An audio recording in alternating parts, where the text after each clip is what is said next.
Hello and welcome to the disturbing world of medieval folklore, a soft-spoken journey through the unsettling tales and beliefs of the Middle Ages. If you're just settling in for a relaxing listen before bed, we'd love to know where in the world you're tuning in from and what time of day it is for you right now. Feel free to leave a comment and say hello.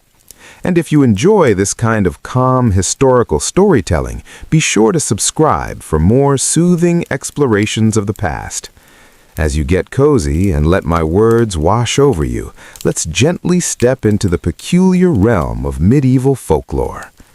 In our modern world of science and reason, it's easy to dismiss the superstitions of ages past as merely quaint relics or primitive fancies. But for the people of the Middle Ages, the creatures and characters that populated their folklore were vividly real and often terrifying. These tales offer a fascinating window into the medieval psyche, reflecting the deep-seated fears, beliefs, and anxieties of the time. In a world plagued by war, disease, and religious upheaval, folklore served as a way to make sense of the chaos, to give form to the unknown, even if that form was monstrous. Through hushed whispers around the hearth and ominous stories scrawled on crumbling parchment, medieval Europeans conjured all manner of disturbing entities. Dragons and demons, witches and werewolves, restless revenants and malevolent fairies. In the flickering shadows of candlelight, these beings took on a terrifying reality. But beneath the surface, they also embodied very human dreads and desires. The fear of evil, the yearning for meaning in an uncertain world, even social commentary cloaked in supernatural trappings.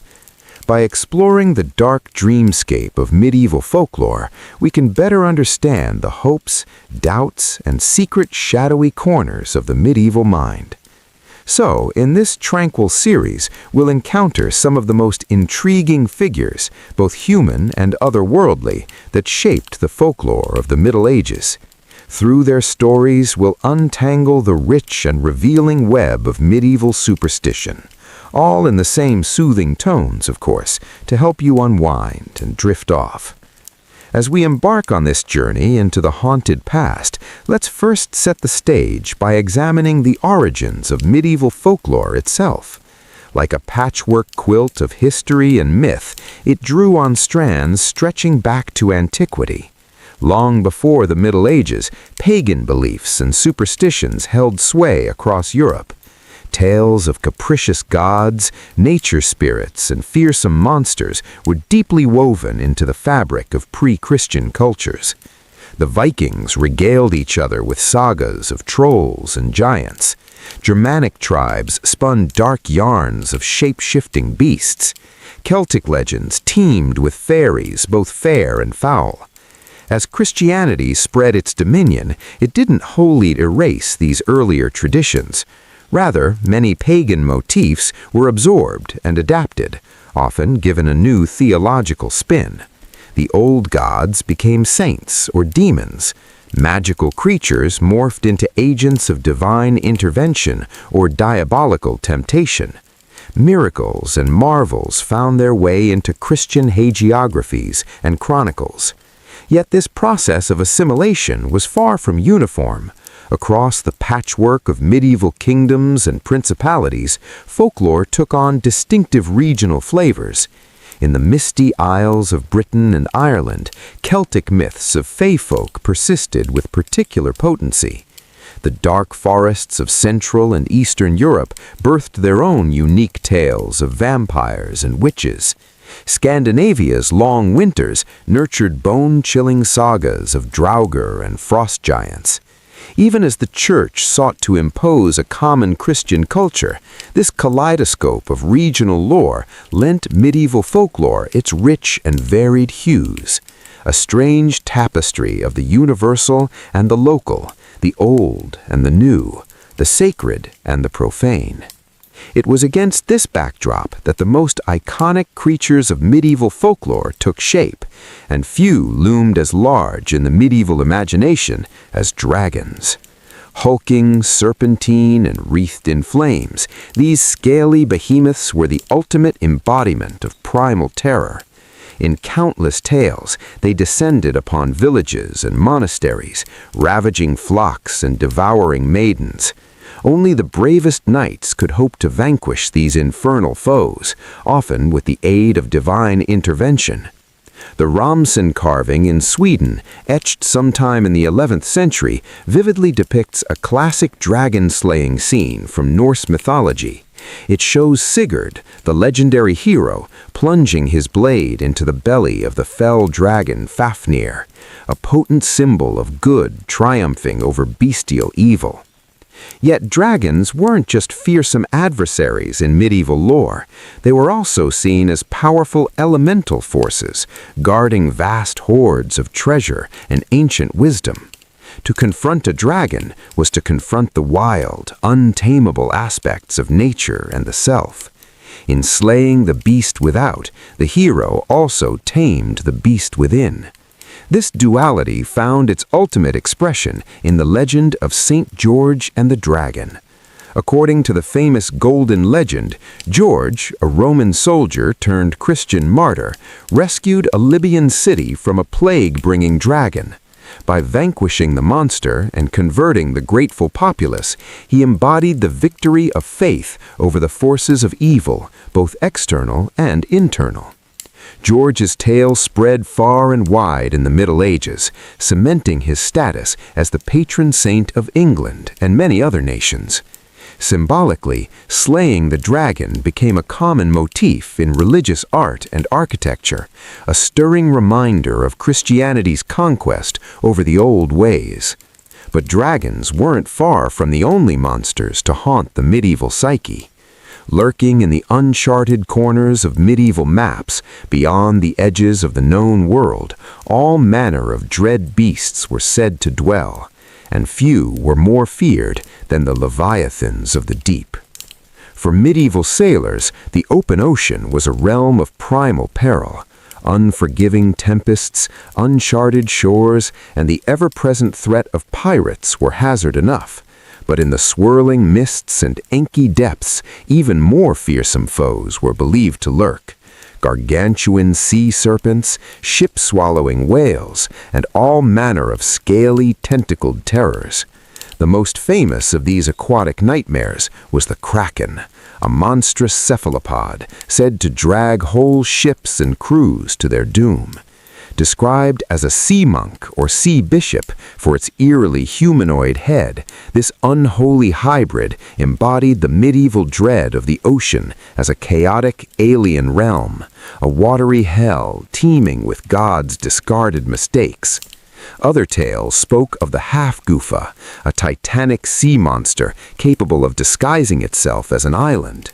Unwitting sailors would moor upon its back, only to be drowned when the creature plunged into the abyss. The line between animal and landscape blurred in these unsettling accounts, the familiar rendered strange and threatening. Even as medieval navigation advanced, unlocking new trade routes and distant lands, the primal power of sea monster legends endured. They gave voice to the perils of the unknown and the smallness of man against the vastness of God's creation. To venture beyond the sight of shore was to enter a liminal space, a world inverted, where the lines between life and death, human and beast, natural and supernatural were blurred. And no figure embodied this unsettling liminality more than the revenant. In medieval lore, revenants were the unquiet dead, corpses reanimated through demonic possession or sheer force of will. Unlike the ghostly apparitions of later folklore, these undead beings were thought to physically rise from the grave, their bodies hideously bloated and incorruptible. The 12th century English historian William of Newburgh chronicled several chilling accounts of revenants stalking the living. In one tale, a formerly pious villager returns from the dead as a monstrous ghoul, his midnight rampages spreading pestilence and terror. Only when the townsfolk exhume the corpse and burn the heart is the nightmare ended. Such stories reflect the deep medieval anxiety surrounding death and the afterlife. In an age of recurrent plagues and low life expectancy, the ever-present specter of mortality loomed large. Church doctrine held that the soul faced immediate judgment upon death, with eternal bliss or damnation hanging in the balance. But folklore often subverted this tidy eschatology. Tales of revenants suggested that the border between life and death was disturbingly porous, that damnation might not be as final as the priests proclaimed, that the corrupting taint of sin could animate the flesh beyond the grave. This morbid preoccupation with death gone awry even found its way into medieval jurisprudence. In some parts of Europe, suspected revenants were put on posthumous trial, their guilt determined by ordeal. A guilty verdict could result in staking, decapitation, or Village of Tilbury. Gervas was a well-traveled cleric and scholar who served in the courts of several European monarchs, but he is best remembered today for his Odia Imperialia, or Recreation for an Emperor, a sprawling compendium of marvels, miracles, and outright oddities. Written around 1215 and dedicated to Holy Roman Emperor Otto IV, the Odia is a wild ride through the medieval imagination. Across 3 volumes, Gervas serves up a dizzying array of fantastical tales and pseudo-scientific speculations, all delivered with a straight-faced credulity that's both charming and unsettling.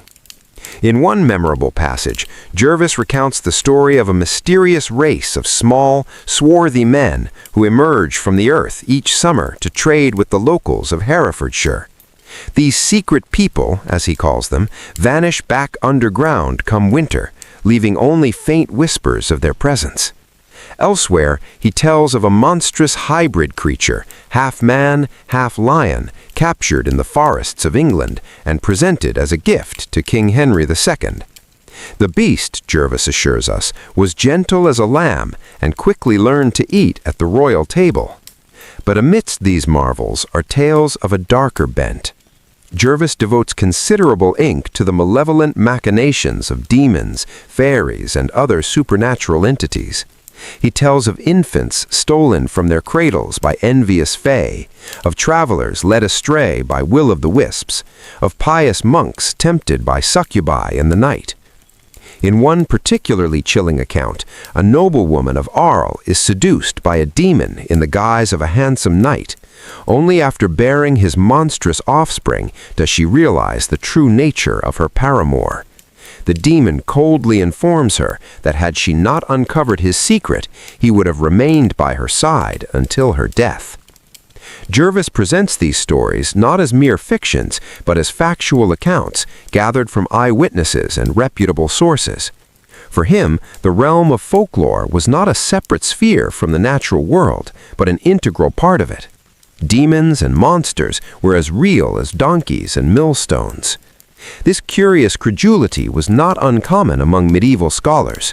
In a world where the boundaries of scientific knowledge were still blurry, where the Church taught that unseen forces could intercede in earthly affairs, tales of the uncanny could claim a veneer of truth. Yet even by the standards of his time, Gervas's Odia stands out for its sheer breadth of bizarre beliefs. It's a work that embodies the medieval mindset in all its wonder and terror, its fascination with the strange and the grotesque. In many ways, Gervas was a man caught between 2 worlds. As a cleric and courtier, he was steeped in the learning and sophistication of the High Middle Ages, yet his work is shot through with the remnants of an older, darker worldview, a pagan cosmos of capricious spirits and chthonic horrors. This tension between Christian orthodoxy and pagan superstition is nowhere more apparent than in Gervas's treatment of fairies. Like many of his contemporaries, he viewed these beings not as whimsical sprites of later folklore, but as dangerous and deceptive entities capable of great harm. In the Odia, Fairies are a constant threat to the unwary traveler or the unbaptized child. They lure men to their doom with unearthly music and beguiling illusions. They replace human infants with sickly, demonic changelings. They spirit away young women to serve as midwives in their otherworldly realms. Jervis tells of a Carthusian monk who stumbles upon a fairy banquet in the forest. Tempted by the sumptuous spread, he pockets a silver goblet as proof of his adventure. But when he returns to his monastery, the goblet has turned to dust, a grim reminder of the ephemeral nature of fairy glamour. In another tale, a young man is lured into a mountain by a beautiful fairy woman. For what seems like 3 days, he enjoys her hospitality and her bed. But when he emerges, he finds that 300 years have passed in the mortal world. His family and friends are long dead, and he himself crumbles to dust soon after. These stories reflected deep ambivalence towards fairies in medieval culture. On the one hand, they were seen as alluring and otherworldly, possessing knowledge and powers beyond human ken. But they were also profoundly untrustworthy, prone to caprice and cruelty. This dangerous duality found its ultimate expression in the figure of the fairy mistress, a seductive fae who takes a human lover only to abandon or destroy him in the end. In the lays of Mary de France, the knight Lanval is blessed with the love of a beautiful fairy, but loses her forever when he breaks his vow of secrecy. Such cautionary tales serve to reinforce the Church's teachings on the dangers of temptation and the need for spiritual vigilance. Fairies, like demons, were seen as agents of the devil, luring the faithful away from the path of righteousness with false promises and fleeting pleasures. Yet even as clerics railed against the perils of fairy folk, there was a reluctant fascination with these uncanny creatures. In a world increasingly bound by religious doctrine and social hierarchy, fairies represented a tantalizing glimpse of the wild and the free, a return to an older, more primal way of being. This uneasy mix of attraction and repulsion, wonder and terror runs throughout Jervis's Odia and much of medieval folklore. It's a world where the marvelous and the monstrous are two sides of the same coin, where the line between the real and the unreal is always shifting. In many ways, Jervis's compendium is a fitting symbol of the medieval mindset itself, a strange and often disturbing tapestry of faith and superstition, beauty and grotesquerie, a world where angels and demons walk among us, where the natural and the supernatural bleed together in unsettling ways. It's this unnerving yet intoxicating sensibility that continues to fascinate us today. In a world of science and reason, the irrational still exerts a powerful pull on our imaginations. The monsters and marvels of medieval folklore may no longer haunt our waking hours, but they linger still in the shadowy recesses of our collective psyche. So, as we delve deeper into the disturbing world of medieval folklore, let's keep Jervis's curious spirit in mind. Let's approach these ancient tales with a mix of skepticism and wonder, reason and imagination. For in the end, the monsters without can tell us much about the monsters within. On that note, we'll leave Jervis and his unsettling menagerie for now. But don't worry, there are plenty more marvels and nightmares to come. In our next chapter, we'll encounter a different sort of medieval storyteller, one who used folklore as a tool for satire and social commentary. Until then, sweet dreams.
In Anne Radcliffe, we can detect echoes of the medieval fascination with death and the uncanny. And what is Gothic fiction, if not an exploration of those primal fears that haunted the medieval mind? The terror of the grave, the dread of the unknown, the uneasy sense that the boundary between the living and the dead is more porous than we'd like to believe. From the vampires and revenants of folk tales to the ghosts and ghouls of Gothic romance, the legacy of medieval folklore's morbid preoccupations lives on. Even in our modern, scientifically enlightened age, vestiges of these old superstitions and beliefs still linger, surfacing in everything from ghost stories around the campfire to the zombies and vampires that populate our movie screens and TV shows. Perhaps there's something deep in the human psyche that will always be drawn to the dark, the macabre, the things that go bump in the night. As we've seen, medieval folklore is a rich tapestry woven from strands of pagan superstition, Christian belief, and the timeless fears and fantasies that haunt the human imagination. From fairies and monsters to witches and walking corpses, the medieval world was alive with unsettling tales and eerie entities. But for all their strangeness and horror, these old stories also have much to tell us about the lived realities and mental landscapes of the people who told them. In a world where life was precarious and death always close at hand, folklore provided a way to make sense of the chaos, to find meaning and order in the face of the unknown. The medieval mind may seem alien and unsettling to us now, with its ready belief in the supernatural and its morbid fascination with death and the grotesque. But perhaps in the end, the fears and fantasies it expressed are not so different from our own. After all, don't we still tell ourselves stories to cope with the darkness, to find a way through the uncharted wilderness of our own psyches? From the flickering shadows of the medieval fireside to the eerie glow of the movie screen, the power of folklore to disturb and delight us endures. As long as there is fear and wonder in the human heart, these old tales will continue to weave their spell, inviting us to peer into the dark mirrors of our own imaginations. And so, as we draw our exploration of medieval folklore to a close, we are left with a renewed appreciation for the power of stories to illuminate the human condition, to give shape and substance to our deepest fears and most ardent longings. In the end, perhaps the real lesson of these unsettling tales is that the monsters we imagine say more about us than they do about the world outside. They are reflections of the strange and marvelous workings of the human mind in all its darkness and all its wonder. So, the next time you find yourself shivering at a ghost story or jumping at a bump in the night, remember, you're part of an ancient tradition, one that stretches back through the centuries to the haunted forests and fog-shrouded castles of the medieval imagination. And who knows, perhaps someday, centuries from now, our own fears and fantasies will be the stuff of legend, the folklore of a future age, no less strange and unsettling than the tales that troubled the sleep of our medieval forebears. For in the end, the power of folklore lies not in the truth or falsity of its claims, but in its ability to give voice to the deepest, most primal stirrings of the human heart. It is a mirror held up to our own souls, reflecting back to us the wonders and the terrors that lurk within. And as long as there are stories to tell and imaginations to spin them, that mirror will never lose its power to enchant and unsettle us. So, embrace the darkness, dear listener. Let the tales of the past whisper their secrets in your ear, and know that in the timeless realm of folklore, the boundary between the real and the imagined, the living and the dead, is ever a shifting, shadowy thing. Sweet dreams. As we've seen, medieval folklore was rife with tales of malevolent fairies and impish sprites that delighted in tormenting hapless humans. But perhaps no creature struck more fear into the medieval imagination than the werewolf. Since ancient times, there have been stories of men transforming into wolves, but in the Middle Ages, belief in werewolves reached a fever pitch. It was thought that a person could become a werewolf through witchcraft, a curse, or even donning a wolfskin belt.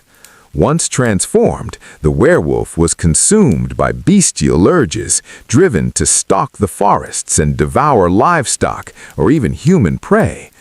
One notorious alleged werewolf was Peter Stump, a 16th century German farmer.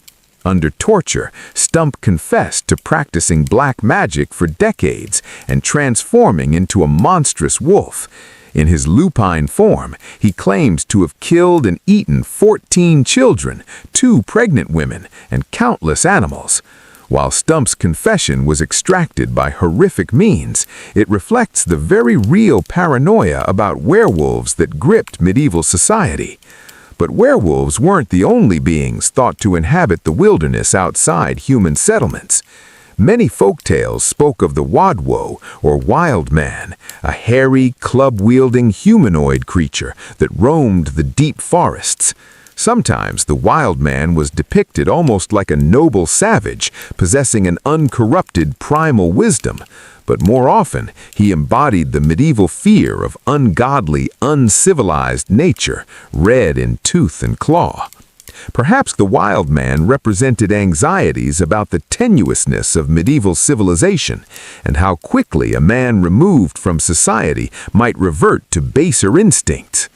Across medieval literature and art, civilized life is often contrasted with the chaotic savagery of the wilderness, a precarious dichotomy that the wild man and werewolf threaten to upend.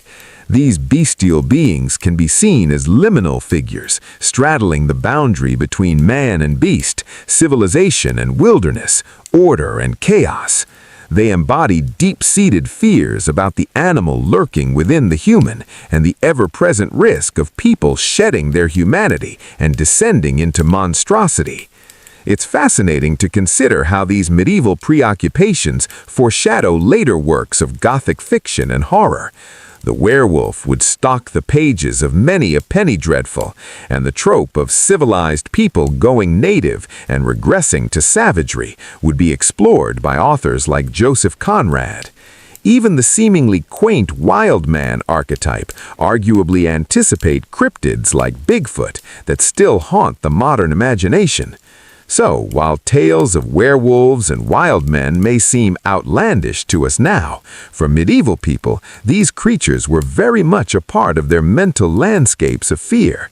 Lurking at the edges of the civilized world, they embodied the ever-present threat of humanity's wild nature, overwhelming the fragile trappings of civilization. But of course, the medieval terror of the monstrous was not confined merely to the world of beasts and cryptids. In many ways, the most horrific figure of all was that of the witch, the evil sorcerer who consorted with devils to cast curses and destroy the innocent. And it's to the medieval preoccupation with witchcraft that we turn our attention next. Throughout the Middle Ages, belief in magic and witchcraft was widespread. While the Church condemned sorcery as a demonic art, common folk often resorted to charms, spells, and potions for protection or to influence fate. Over time, the concept of the diabolical witch, who gained malevolent powers through a pact with Satan, became increasingly feared and reviled.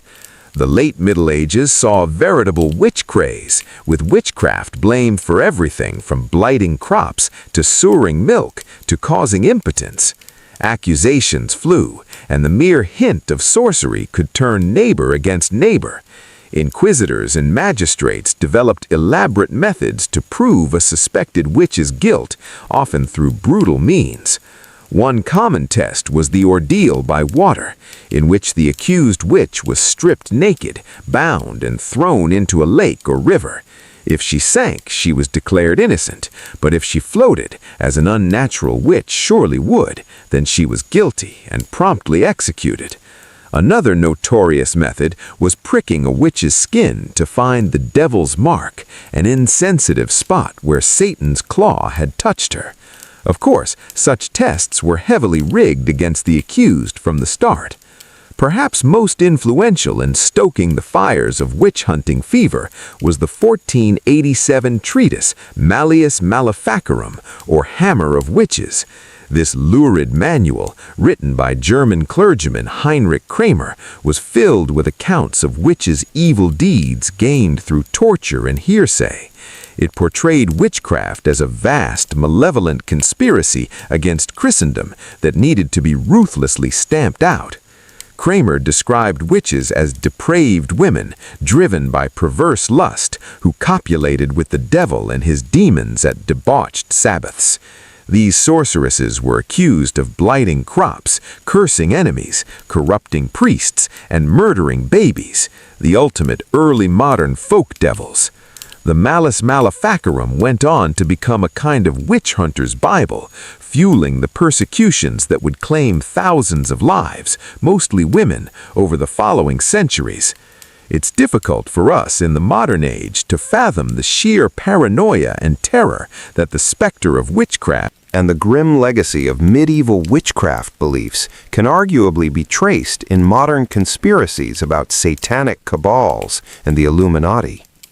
So as we ponder the disturbing world of medieval folklore, it's worth reflecting on how these fearful superstitions and irrational beliefs are never as far behind us as we might think.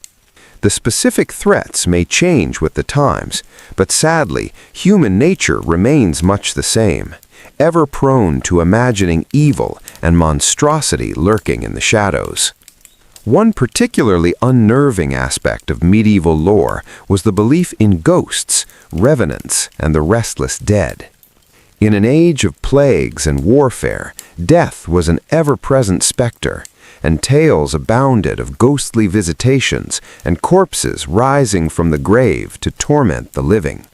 The medieval view of death was often a macabre one, colored by grim images and memento mori. In the wake of the devastating Black Death, gruesome depictions known as the Danse Macabre, or Dance of Death, became common, showing skeletons and rotting cadavers leading the living in a grim procession to the grave. These morbid allegories were meant to convey the universality of death and the fleeting nature of earthly vanities.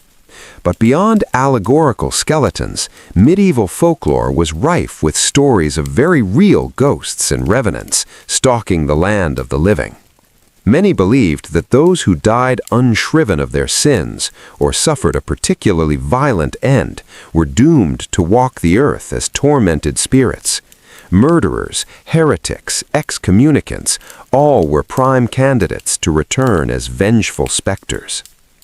The 12th century English clergyman William of Newburgh chronicled many tales of sinful priests and corrupt noblemen rising from their tombs as grotesque, bloated corpses, spreading pestilence and assaulting the living. In one account, villagers even resorted to digging up a revenant corpse and burning its heart to banish the undead menace.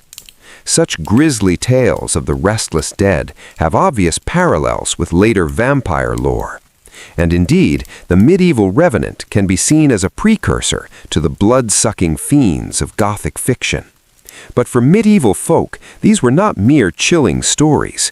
They were very real perils to guard against. Numerous funerary practices emerged to prevent a corpse from rising again, such as placing heavy stones on the grave, burying bodies face down, or even staking suspected revenants through the heart. Apotropaic items like garlic, iron nails, or holy water were also employed in an attempt to keep the dead at rest. All of this macabre lore reflects the deep-seated medieval anxiety around death and decay, and the pervasive belief that the veil between the living and the dead was perilously thin. In an age where mortality loomed so large, is it any wonder that ghosts and ghouls featured so prominently in the medieval imagination?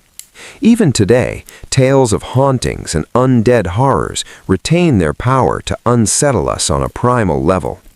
While we may not share the superstitions of our medieval ancestors, the fear of death and what lies beyond is one that still runs deep in the human psyche. Through spine-chilling ghost stories and eerie tales of the walking dead, we continue to grapple with our own mortality and ponder the great unknowns that await us all in the end. And so, as our journey through the dark mythos of medieval Europe draws to a close, it's worth taking a moment to reflect on the enduring allure of these unsettling legends. Even across the vast gulf of centuries, the folklore of the Middle Ages still captivates us with its raw, primal power. Perhaps it's because these grim tales speak to something deep within the human condition, our perennial fears of the dark, of the unknown, of the beast within and without. By confronting these anxieties through myth and legend, medieval folk sought to impose some sense of meaning and order on a perilous and often inscrutable world. And while the dragons and wild men, witches and revenants of medieval lore may seem outlandish to modern sensibilities, they nonetheless laid the groundwork for so many enduring motifs in horror and Gothic fiction. Without the monstrous template of the werewolf, we wouldn't have tales like Dr. Jekyll and Mr. Hyde that explore the duality of human nature. Without the diabolical villain of the witch, we wouldn't have iconic characters like Dracula, emblems of evil's seductive allure. So, in a sense, when we consume modern horror media, when we eagerly devour the latest Stephen King novel, or lose ourselves in a scary Netflix series, we are participating in a grand storytelling tradition that stretches back to those fearful folk huddled around the medieval hearth, swapping shuddersome stories of the undead. Because while the trappings and technologies of our world would be unrecognizable to our medieval forebears, the human heart, with all its midnight dreads and macabre imaginings, remains essentially unchanged. We are still those anxious, hairless apes jumping at shadows in the night, still weaving intricate myths to make sense of the senseless and shield ourselves from the void. So perhaps the real lesson to take from this morbid survey of medieval folklore is one about the enduring power of stories to captivate, to unnerve, and above all, to bind us together as a species united in our primal fears and yearnings. And though the tales may change with the telling, that uncanny connection, that shiver down the spine, is one that echoes through the ages, as timeless as it is terrifying. As the Black Death stalked the land, it amplified existing fears of the supernatural and the demonic. The medieval mind, already primed with tales of vampires, revenants, and witchcraft, saw the devastating pandemic as punishment from God or the work of malevolent forces. Villages decimated by plague were said to be cursed, while individuals who miraculously survived were sometimes accused of colluding with dark powers. Amidst this climate of dread, the allegory of the Danse Macabre, or Dance of Death, gained renewed urgency. The motif, which first emerged in the late 13th century, vividly depicted the universality of death, showing skeletal figures leading people of all walks of life in a grim procession to the grave. Kings and paupers, knights and clergymen, young and old, none were spared death's inevitable summons. One of the earliest known visual depictions of the Danse Macabre adorned the cloisters of the Holy Innocents in Paris, painted in the aftermath of the Black Death in the late 1420s. Though lost to time, surviving fragments and etchings attest to its striking imagery. The mural portrayed a series of figures from various social stations, each accompanied by an animated corpse as their ghoulish dance partner. Eerie yet darkly humorous, it served as a grim reminder of life's fleeting nature. Across Europe, the Dance of Death appeared in church frescoes, manuscripts, woodcuts, and even in the emerging medium of printed books. One particularly famous series of woodcuts was created by the German artist Hans Holbein the Younger in the 1520s. With intricate detail and biting social commentary, Holbein depicted death infiltrating every sphere of human activity, rudely interrupting the living in both mundane and momentous scenes. While the Black Death was undoubtedly the catalyst for the spread of the danse macabre, the motif also reflected a broader late medieval preoccupation with human mortality. The ravages of plague were compounded by the carnage of the 100 Years' War and frequent famines, making death an ever-present specter for rich and poor alike. In a world where life was often nasty, brutish, and short, macabre imagery became a way to confront and even mock the Grim Reaper's power. The Dance of Death was more than just a morbid artistic trope, however. It also served a moralizing function, reminding viewers of the importance of living a virtuous life in preparation for Judgment Day. Many depictions included skeletons holding mirrors, hourglasses, or shovels, symbolizing vanity's folly and time's inexorable march. Preachers seized upon the allegory to warn against earthly attachment and extol the eternal, as church walls and cemeteries became canvases for ghastly memento mori. But beyond allegorical skeletons, medieval folklore was rife with stories of very real ghosts and revenants stalking the land of the living. Many believed that those who died unshriven of their sins or suffered a particularly violent end were doomed to walk the earth as tormented spirits.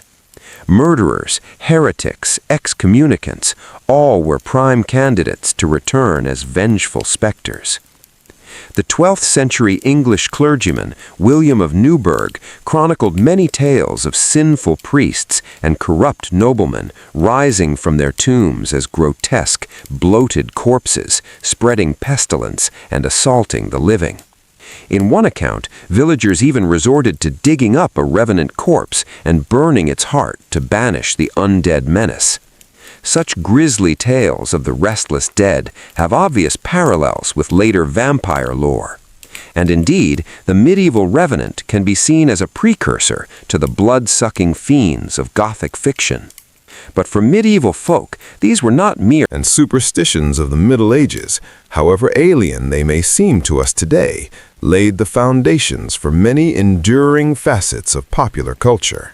From the vampires and werewolves of Gothic fiction to the witches and fairies of modern fantasy, the archetypes born in medieval storytelling continue to stalk our collective imagination.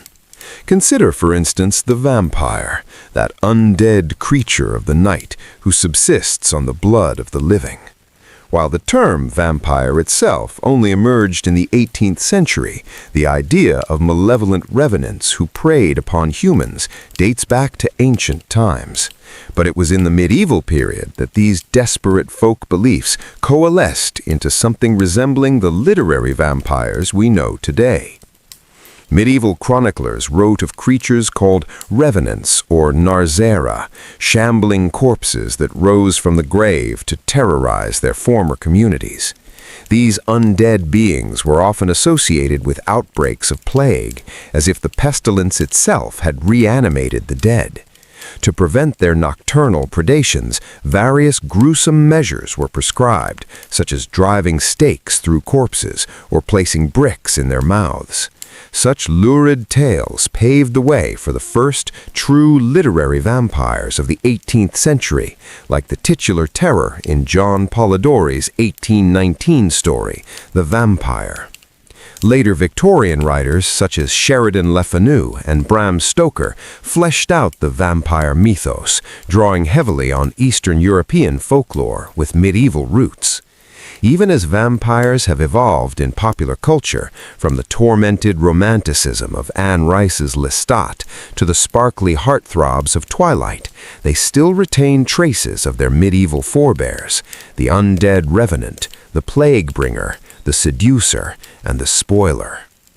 Werewolves, too, can trace their literary lineage back to the Middle Ages. While tales of humans transforming into animals are found in the mythologies of many cultures, the specific idea of the werewolf, a man who becomes a ravening beast under the full moon, took shape in medieval folklore. Werewolves were seen as embodiments of man's bestial nature, the id unleashed by diabolical or occult forces. One of the earliest recorded werewolf tales comes from the 12th century chronicler Jess of Tilbury, who recounted the story of a nobleman encounters a talking wolf in a forest. The wolf reveals himself to be a cursed knight, condemned to spend years in lupine form as penance for his sins. This sympathetic, even tragic portrayal presages later literary werewolves like the tortured protagonists of Guy Endor's The Werewolf of Paris or Universal's The Wolfman. Of course, not all medieval monsters received such nuanced treatment in modern adaptations.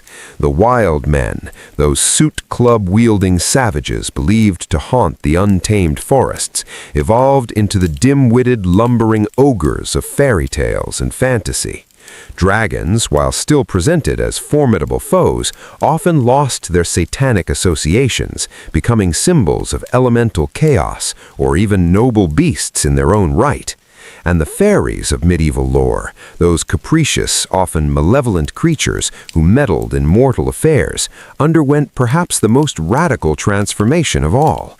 In the saccharine realm of Disney and Victorian children's tales, fairies became tiny, twinkly beings, more prone to mischief than malice. Only in recent years have writers like Susanna Clarke and Neil Gaiman sought to recapture some of the dangerous allure of the medieval fairies, those perilous spirits who haunted the wild places beyond human dominion. But it is not just the creatures and characters of medieval folklore that have endured in our modern imagination. The deeper themes and anxieties they embody still resonate with us, even if we are less inclined to interpret misfortune through a supernatural lens. The fear of the other, the unknown, the liminal, these are human constants, and the medieval mind simply clothed them in the garb of the monstrous and the uncanny. When medieval peasants spun tales of witches blighting crops or changelings supplanting children, they were grappling with the capricious cruelty of fate in a world where so much lay beyond their control or comprehension. When they populated the wild places with dragons and woodwuzzies, they were projecting their fears of the untamed and the uncivilized onto the landscape. And when they whispered of revenants stalking plague-ridden villages, they were confronting the implacable specter of death in a time of harrowing mortality. These anxieties may take different forms today, but they have not vanished. We still fear the stranger, the unknown, the liminal. These are human constants, and the medieval mind simply clothed them in the garb of the monstrous and the uncanny. When medieval peasants spun tales of witches blighting crops or changelings supplanting children, they were grappling with the capricious cruelty of fate in a world where so much lay beyond their control or comprehension. When they populated the wild places with dragons and woodwuzzies, they were projecting their fears of the untamed and the uncivilized onto the landscape. And when they whispered of revenants stalking plague-ridden villages, they were confronting the implacable specter of death in a time of harrowing mortality. These anxieties may take different forms today, but they have not vanished. We still fear the stranger, the unknown, the liminal. These are human constants, and the medieval mind simply clothed them in the garb of the monstrous and the uncanny. When medieval peasants spun tales of witches blighting crops or changelings supplanting children, they were grappling with the capricious cruelty of fate in a world where so much lay beyond their control or comprehension. When they populated the wild places with dragons and woodwuzzies, they were projecting their fears of the untamed and the uncivilized onto the landscape. And when they whispered of revenants stalking plague-ridden villages, they were confronting the implacable specter of death in a time of harrowing mortality. These anxieties may take different forms today, but they have not vanished. We still fear the stranger, the unknown, the liminal. These are human constants, and the medieval mind simply clothed them in the garb of the monstrous and the uncanny. When medieval peasants spun tales of witches blighting crops or changelings supplanting children, they were grappling with the capricious cruelty of fate in a world where so much lay beyond their control or comprehension. When they populated the wild places with dragons and woodwuzzies, they were projecting their fears of the untamed and the uncivilized onto the landscape. And when they whispered of revenants stalking plague-ridden villages, they were confronting the implacable specter of death in a time of harrowing mortality. These anxieties may take different forms today, but they have not vanished. We still fear the stranger, the unknown, the liminal. These are human constants, and the medieval mind simply clothed them in the garb of the monstrous and the uncanny. When medieval peasants spun tales of witches blighting crops, or changelings supplanting children, they were grappling with the capricious cruelty of fate in a world where so much lay beyond their control or comprehension. When they populated the wild places with dragons and woodwuzzies, they were projecting their fears of the untamed and the uncivilized onto the landscape. And when they whispered of revenants stalking plague-ridden villages, they were confronting the implacable specter of death in a time of harrowing mortality. These anxieties may take different forms today, but they have not vanished. We still fear the stranger, the unknown, the liminal. These are human constants, and the medieval mind simply clothed them in the garb of the monstrous and the uncanny. When medieval peasants spun tales of witches blighting crops, or changelings supplanting children, they were grappling with the capricious cruelty of fate in a world where so much lay beyond their control or comprehension. When they populated the wild places with dragons and woodwuzzies, they were projecting their fears of the untamed and the uncivilized onto the landscape. And when they whispered of revenants stalking plague-ridden villages, they were confronting the implacable specter of death in a time of harrowing mortality.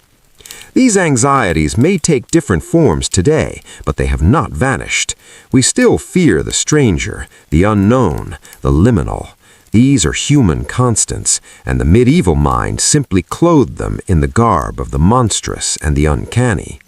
When medieval peasants spun tales of witches blighting crops, or changelings supplanting children, they were grappling with the capricious cruelty of fate in a world where so much lay beyond their control or comprehension.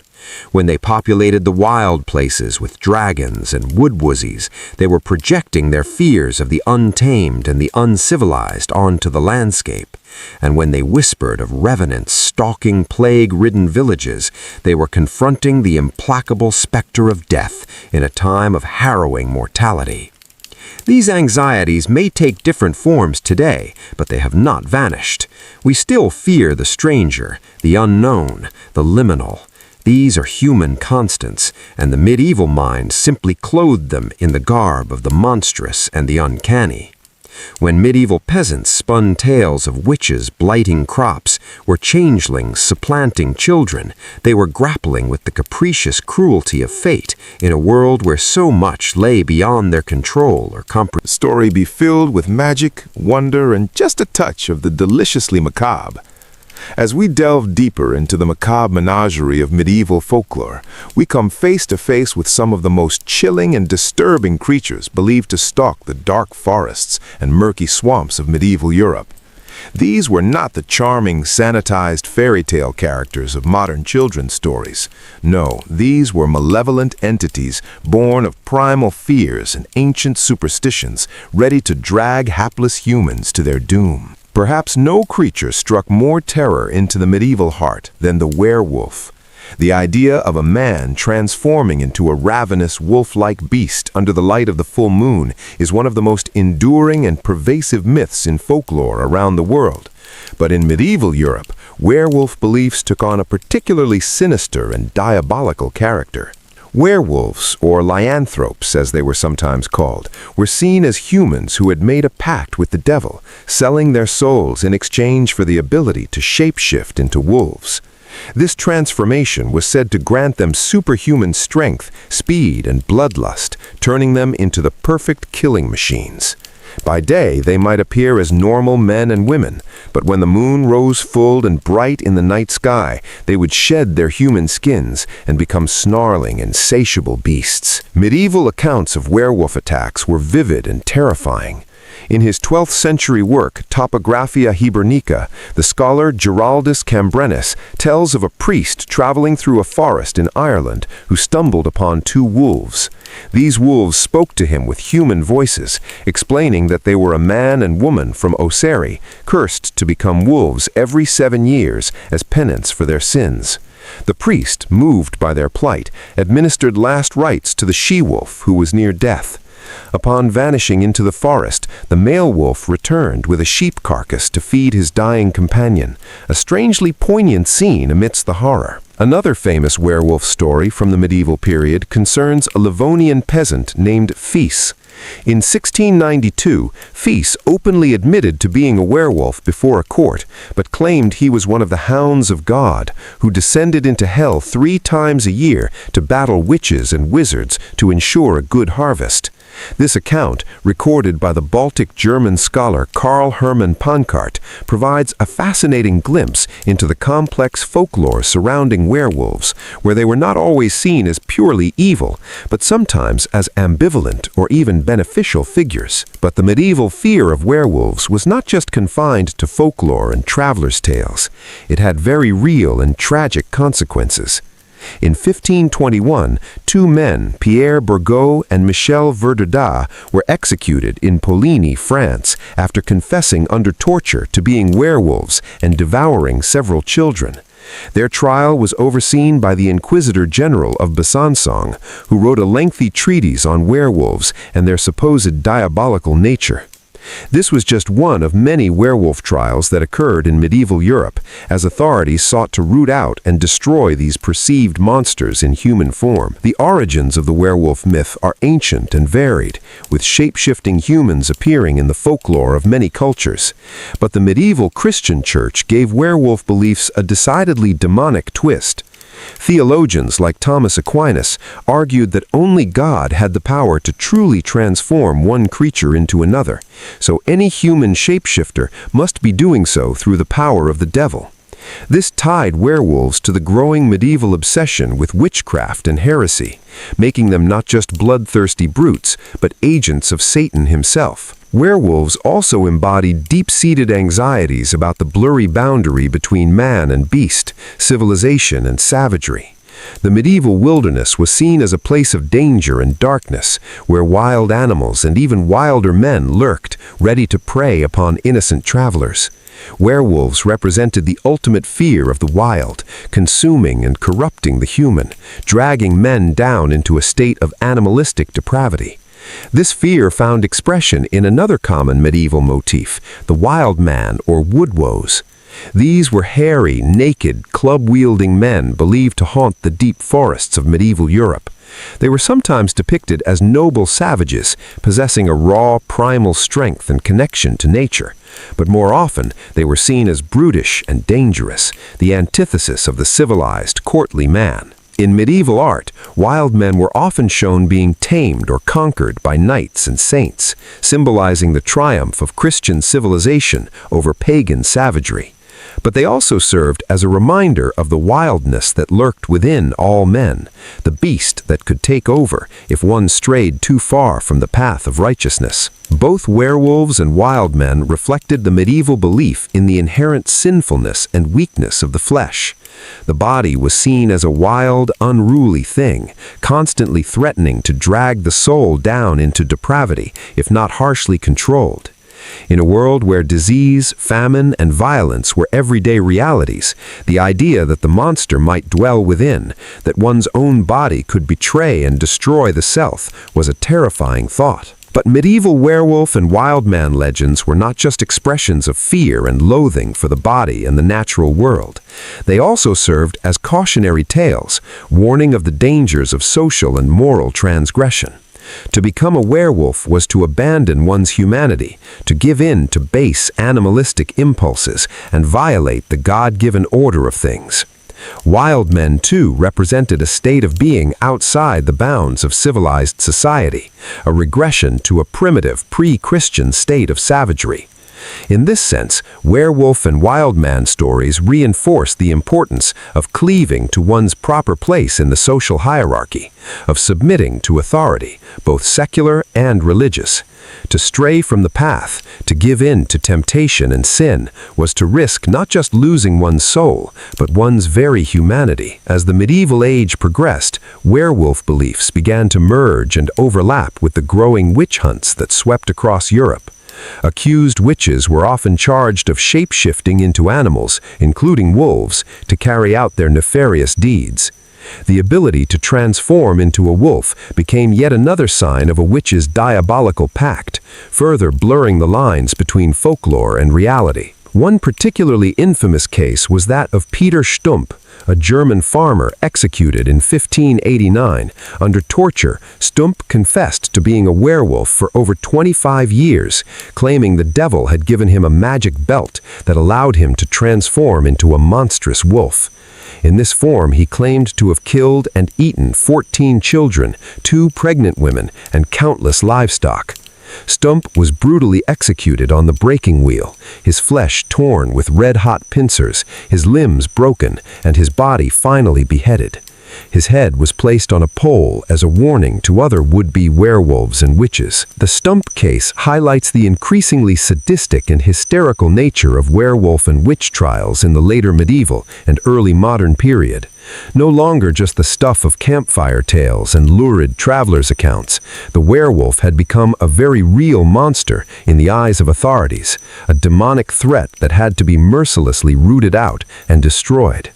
But even as the smoke from the pyres of accused werewolves and witches began to fade, the werewolf's hold on the medieval imagination remained strong. In popular festivals like the Bavarian Fastenacht, revelers would dress up in wolf pelts and masks, evoking the wild man and werewolf legends in a strange blend of celebration and superstition. Even today, the image of the werewolf as a tortured, cursed soul, struggling against its own beastly nature, remains a potent and enduring one in horror fiction and film. Medieval werewolf legends, then, offer a fascinating and unsettling glimpse into the fears, anxieties, and beliefs of the time. They reflect a world where the boundary between man and beast, civilization and savagery, was seen as fragile and easily transgressed. A world where the monster was not just an external threat, but a chilling reminder of the darkness that lurked within the human heart. In a time when life was often nasty, brutish, and short, when the wilderness seemed to press in on all sides, waiting to consume the unwary, tales of werewolves and wild men served as dark fables of the need to cling to one's humanity in the face of a hostile and terrifying universe. They warned of the dire consequences of giving in to sin, of straying from the narrow path of Christian virtue.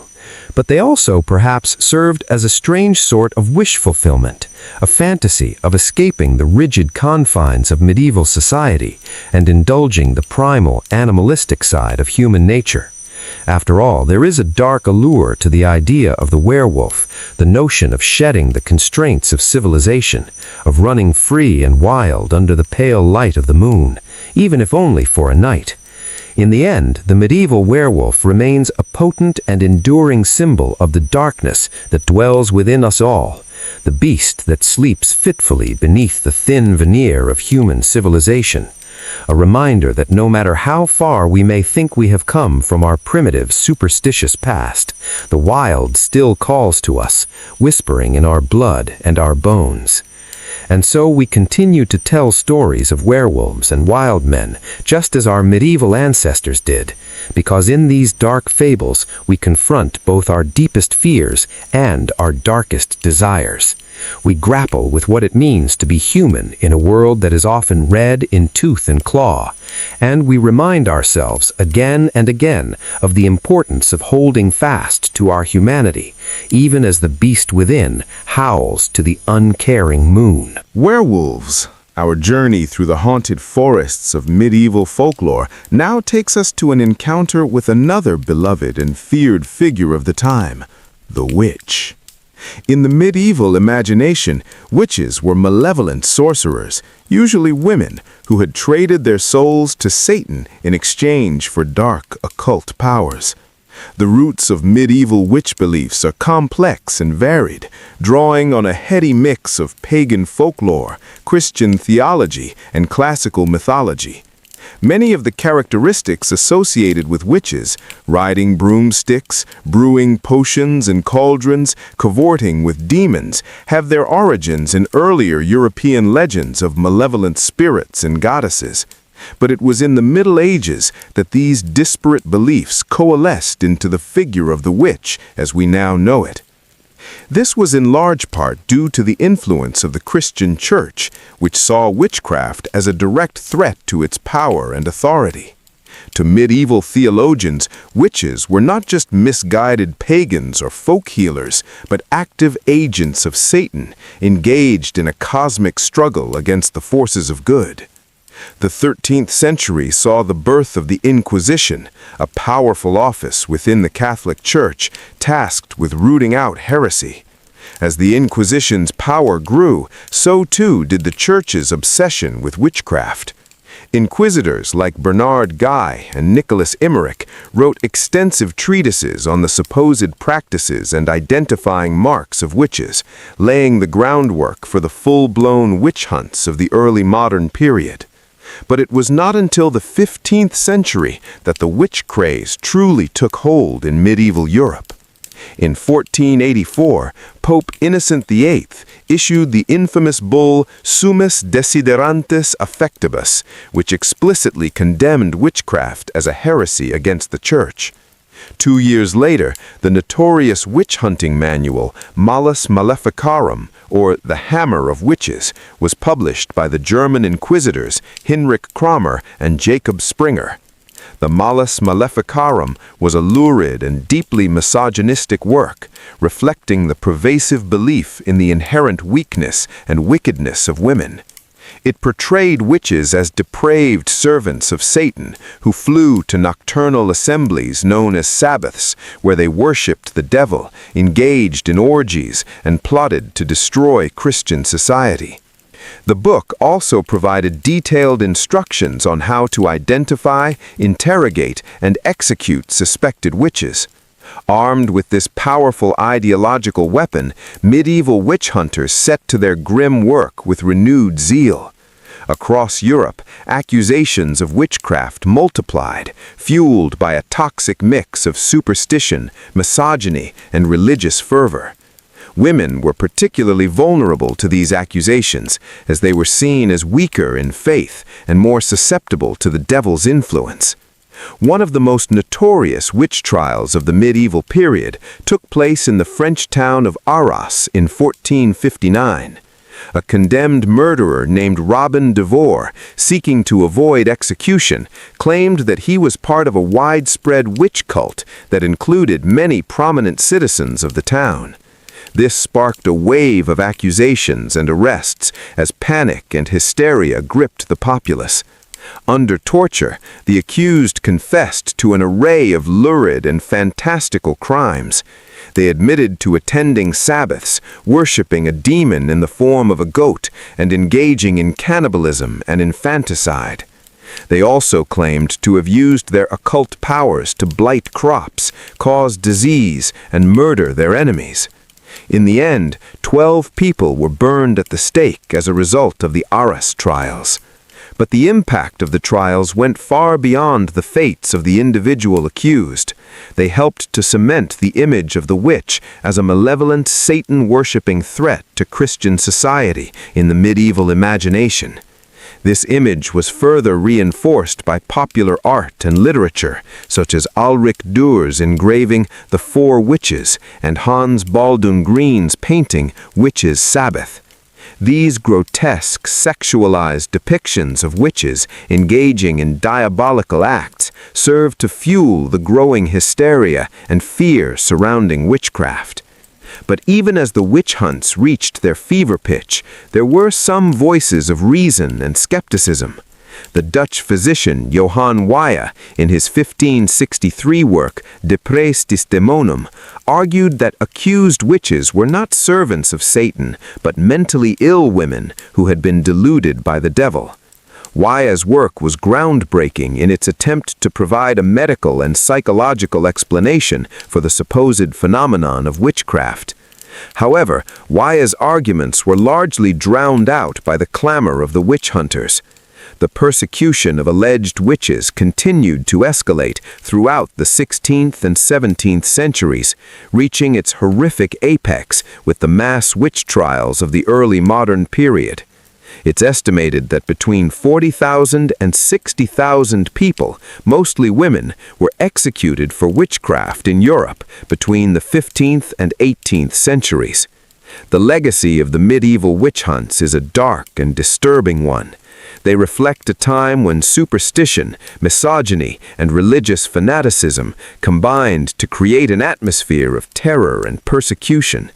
Countless innocent lives were destroyed on the pillion and the rack as the specter of the witch loomed large in the medieval psyche. But the witch hunts also reveal something deeper about the human psyche, our propensity to demonize and destroy that which we fear and do not understand. The figure of the witch became a scapegoat for all the ills and anxieties of medieval society, from crop failures and disease outbreaks to sexual frustration and social upheaval.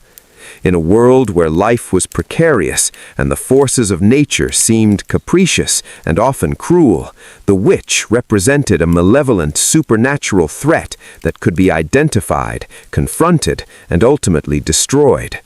By hunting and burning witches, medieval society sought to assert control over the chaos and uncertainty of existence, to create an illusion of order in a fundamentally disordered world.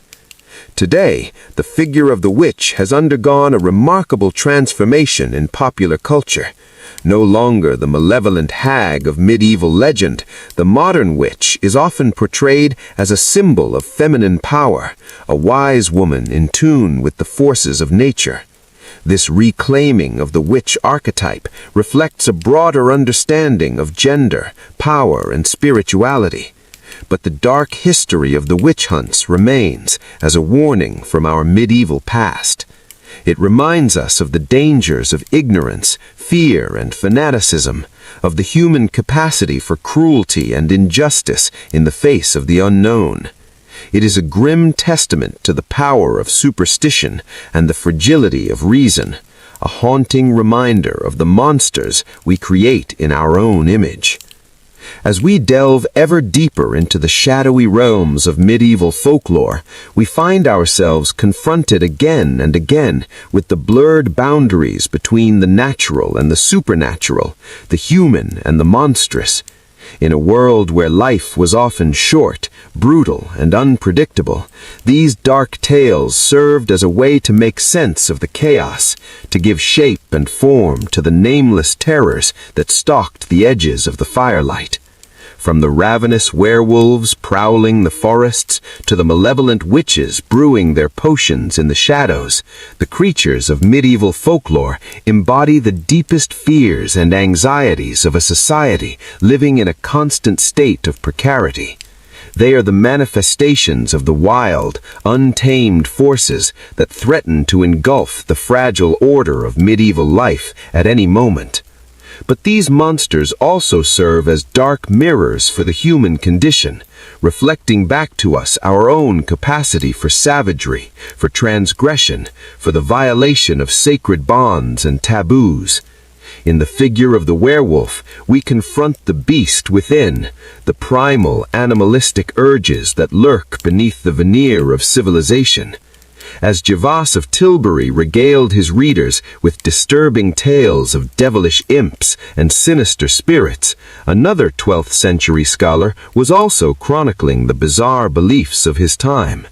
Walter Map, a courtier in the service of King Henry II of England, left behind a strange compendium known as Danugius Curialium, or Courtier's Trifles.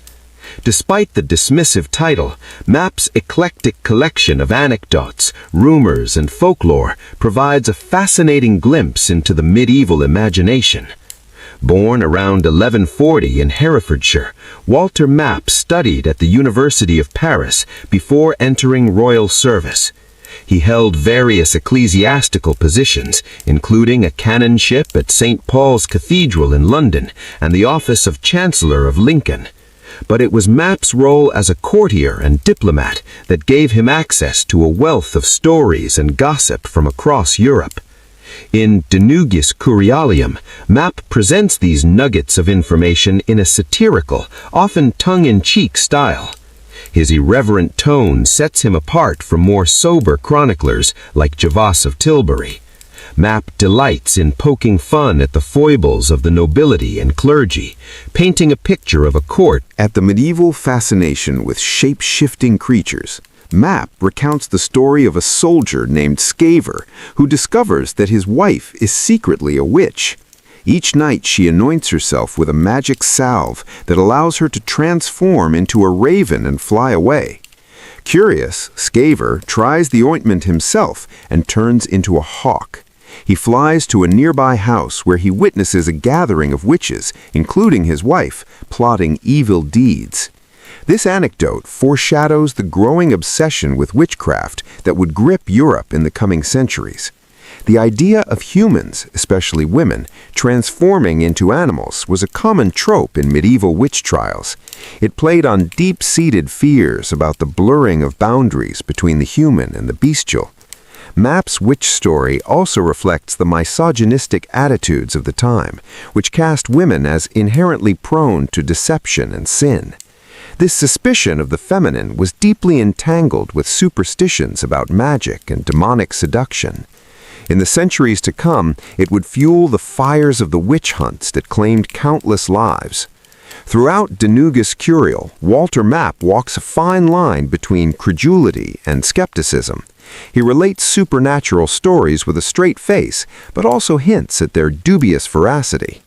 Map's ambiguous stance reflects the complex attitudes of medieval intellectuals toward folklore and superstition. While many scholars denounced belief in fairies and magic as peasant ignorance or pagan delusion, they also couldn't resist the lure of a good ghost story. For Walter Map and his contemporaries, tales of the uncanny served both as entertainment and as moral instruction. They warned of the dangers of straying from the path of Christian virtue, while also titillating audiences with glimpses of a darker, more mysterious world.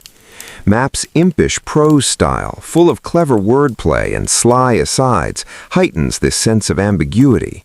Is he mocking the tall tales he relates, even as he claims to believe them? In one memorable passage, Map describes a greedy cleric who exacts unlawful tolls from his parishioners. As divine punishment, the priest is haunted by a talking fox who disrupts his sermons with sarcastic japes. Whenever the cleric preaches about the evils of greed, the fox interjects with cries of, "You should know." Map presents this tale of a humiliated hypocrite as just desserts for clerical corruption. But he also seems to delight in the comic absurdity of a man arguing with a supernaturally garrulous woodland creature. Like his contemporary, Gervase of Tilbury, Walter Map was a man of his time, steeped in the superstitions and folklore of the Middle Ages, yet also struggling to make sense of them through the lens of Christian doctrine and classical learning. His De Nugis Curial is a monument to the medieval fascination with the bizarre, the miraculous, and the downright unsettling. Map's book enjoyed wide circulation, with over 50 manuscript copies surviving to the present day. Its influence can be seen in later medieval writers like Gerald of Wales, who also dabbled in tales of the supernatural. Some scholars have even suggested that Map's work may have influenced the development of Arthurian legend, with its rich vein of magical marvels and uncanny encounters. But Walter Map's true legacy lies in the enduring power of the stories he helped to preserve. His irreverent retellings of age-old folk tales and snippets of medieval rumor offer us a glimpse into the fears and fantasies of a long-vanished world. Like the mischievous sprites and impish fairies that haunt the pages of De Nugis Curial, Map's tall tales continue to work their magic on our imaginations, unsettling and enchanting us in equal measure. As the Middle Ages wore on, belief in malevolent fairies and shape-shifting witches would take an increasingly dark turn. The once playful folk traditions of an earlier era would be recast as diabolical threats to be stamped out by zealous inquisitors. Lurking beneath the surface of Walter Map's satirical asides and Gervase of Tilbury's earnest anecdotes were the seeds of a more sinister strain of superstition. In the centuries to come, the medieval obsession with the uncanny would reach a terrible crescendo in the witch hunts that swept across Europe. Countless innocent lives would be destroyed by the fear and paranoia unleashed by this twisted fusion of folklore and religious fervor. At the center of this storm of superstition was a figure who came to embody the darkest aspects of medieval belief in the supernatural, the witch. The archetype of the wicked witch, a malevolent, typically female sorcerer who cohorted with demons and wreaked havoc on good Christian folk, had deep roots in medieval folklore. Long before the first witch trials of the early modern era, tales of diabolical witchcraft circulated throughout Europe. These stories drew on a rich brew of pagan superstitions, biblical traditions, and misogynistic stereotypes. In the popular imagination, witches were seen as the antithesis of proper Christian womanhood. Instead of being chaste, obedient, and pious, they were portrayed as lustful, rebellious, and utterly depraved. Accused witches were often poor, elderly women who lived on the margins of society. Their very existence seemed to threaten the paternalistic order of the medieval world. The late Middle Ages saw an upsurge in fear and fascination with witchcraft, fueled in part by the trauma of the Black Death and the social upheaval of the period. As the old feudal order crumbled and traditional beliefs were challenged by new ideas, many clung ever more tightly to superstition as a source of certainty in an uncertain world. It was in this charged atmosphere that witch trials began to proliferate across Europe. The first major outbreak occurred in the French-Swiss border region in the early 15th century. Over the next 200 years, witch hunts would claim an estimated 50,000 lives, the vast majority of them women. The methods used to root out suspected witches were as cruel as they were absurd. Accused women were subjected to brutal interrogations, often under torture, until they confessed to fantastical crimes like flying to Sabbaths, copulating with demons, and blighting crops. Once a confession was extracted, the alleged witch was typically sentenced to death by burning at the stake. One of the most influential texts in the burgeoning field of witch hunting was the Formicarius, or Book of Ants, written by the German theologian Johannes Nider in the 1430s. Nider was a Dominican friar and religious reformer who saw the fight against witchcraft as part of a broader crusade to purify the church and stamp out heresy. In the Formicarius, Nider paints a lurid picture of witches as depraved servants of Satan, who renounced their baptism and engaged in all manner of unspeakable acts. Nider's vivid accounts of witches' Sabbaths and malefic magic helped to solidify the stereotype of the diabolical witch in the medieval imagination. His work was widely read and cited by later witch hunters who used it as a kind of field guide for identifying and prosecuting suspected sorcerers. But even as the Formicarius fueled the fires of witch-hunting fervor, it also betrayed a deep unease with the very superstitions it sought to combat. Nider was a learned man, steeped in the scholastic tradition of rational inquiry. He recognized that many accusations of witchcraft were rooted in ignorance, malice, or delusion. In one passage, Nider relates the story of a woman who was accused of witchcraft after a neighbor dreamed that she had cursed him. Under torture, the woman confessed to a host of fantastical crimes, from flying on a broomstick to giving birth to a litter of monstrous toads. Yet Nider expresses skepticism about the veracity of these claims, noting that they were extracted under duress and bore all the hallmarks of false confession. This ambivalence reflects the complex attitudes of medieval intellectuals toward witchcraft and superstition. On the one hand, theologians like Nider saw belief in sorcery as a dangerous delusion, a relic of pagan ignorance that needed to be stamped out. On the other hand, they couldn't entirely dismiss the power of the supernatural, which was woven into the very fabric of Christian doctrine. After all, if God could work miracles and demons could possess the unwary, who was to say that witches couldn't fly through the night or blight crops with their curses? The line between orthodoxy and superstition was often blurry, and even the most learned clergymen could find themselves caught up in the fever dream of the witch hunt. As the Middle Ages wore on, belief in malevolent fairies and shape-shifting witches would take an increasingly dark turn. The once playful folk traditions of an earlier era would be recast as diabolical threats to be stamped out by zealous inquisitors. Lurking beneath the surface of Walter Map's satirical asides and Gervase of Tilbury's earnest anecdotes were the seeds of a more sinister strain of superstition. In the centuries to come, the medieval obsession with the uncanny would reach a terrible crescendo in the witch hunts that swept across Europe. Countless innocent lives would be destroyed by the fear and paranoia unleashed by this twisted fusion of folklore and religious fervor. At the center of this storm of superstition was a figure who came to embody the darkest aspects of medieval belief in the supernatural, the witch. The archetype of the wicked witch, a malevolent, typically female sorcerer who cohorted with demons and wreaked havoc on good Christian folk, had deep roots in medieval folklore. Long before the first witch trials of the early modern era, tales of diabolical witchcraft circulated throughout Europe. These stories drew on a rich brew of pagan superstitions, biblical traditions, and misogynistic stereotypes. In the popular imagination, witches were seen as the antithesis of You and I dream of a world where the only monsters are the ones we conjure up in stories, and the only magic is the enchantment of a well-told tale.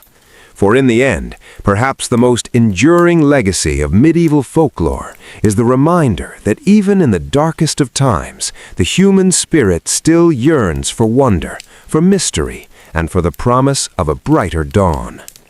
So let us close our eyes and drift off to sleep, secure in the knowledge that the ghosts and goblins of the past are nothing more than shadows on the wall, figments of our own imagining.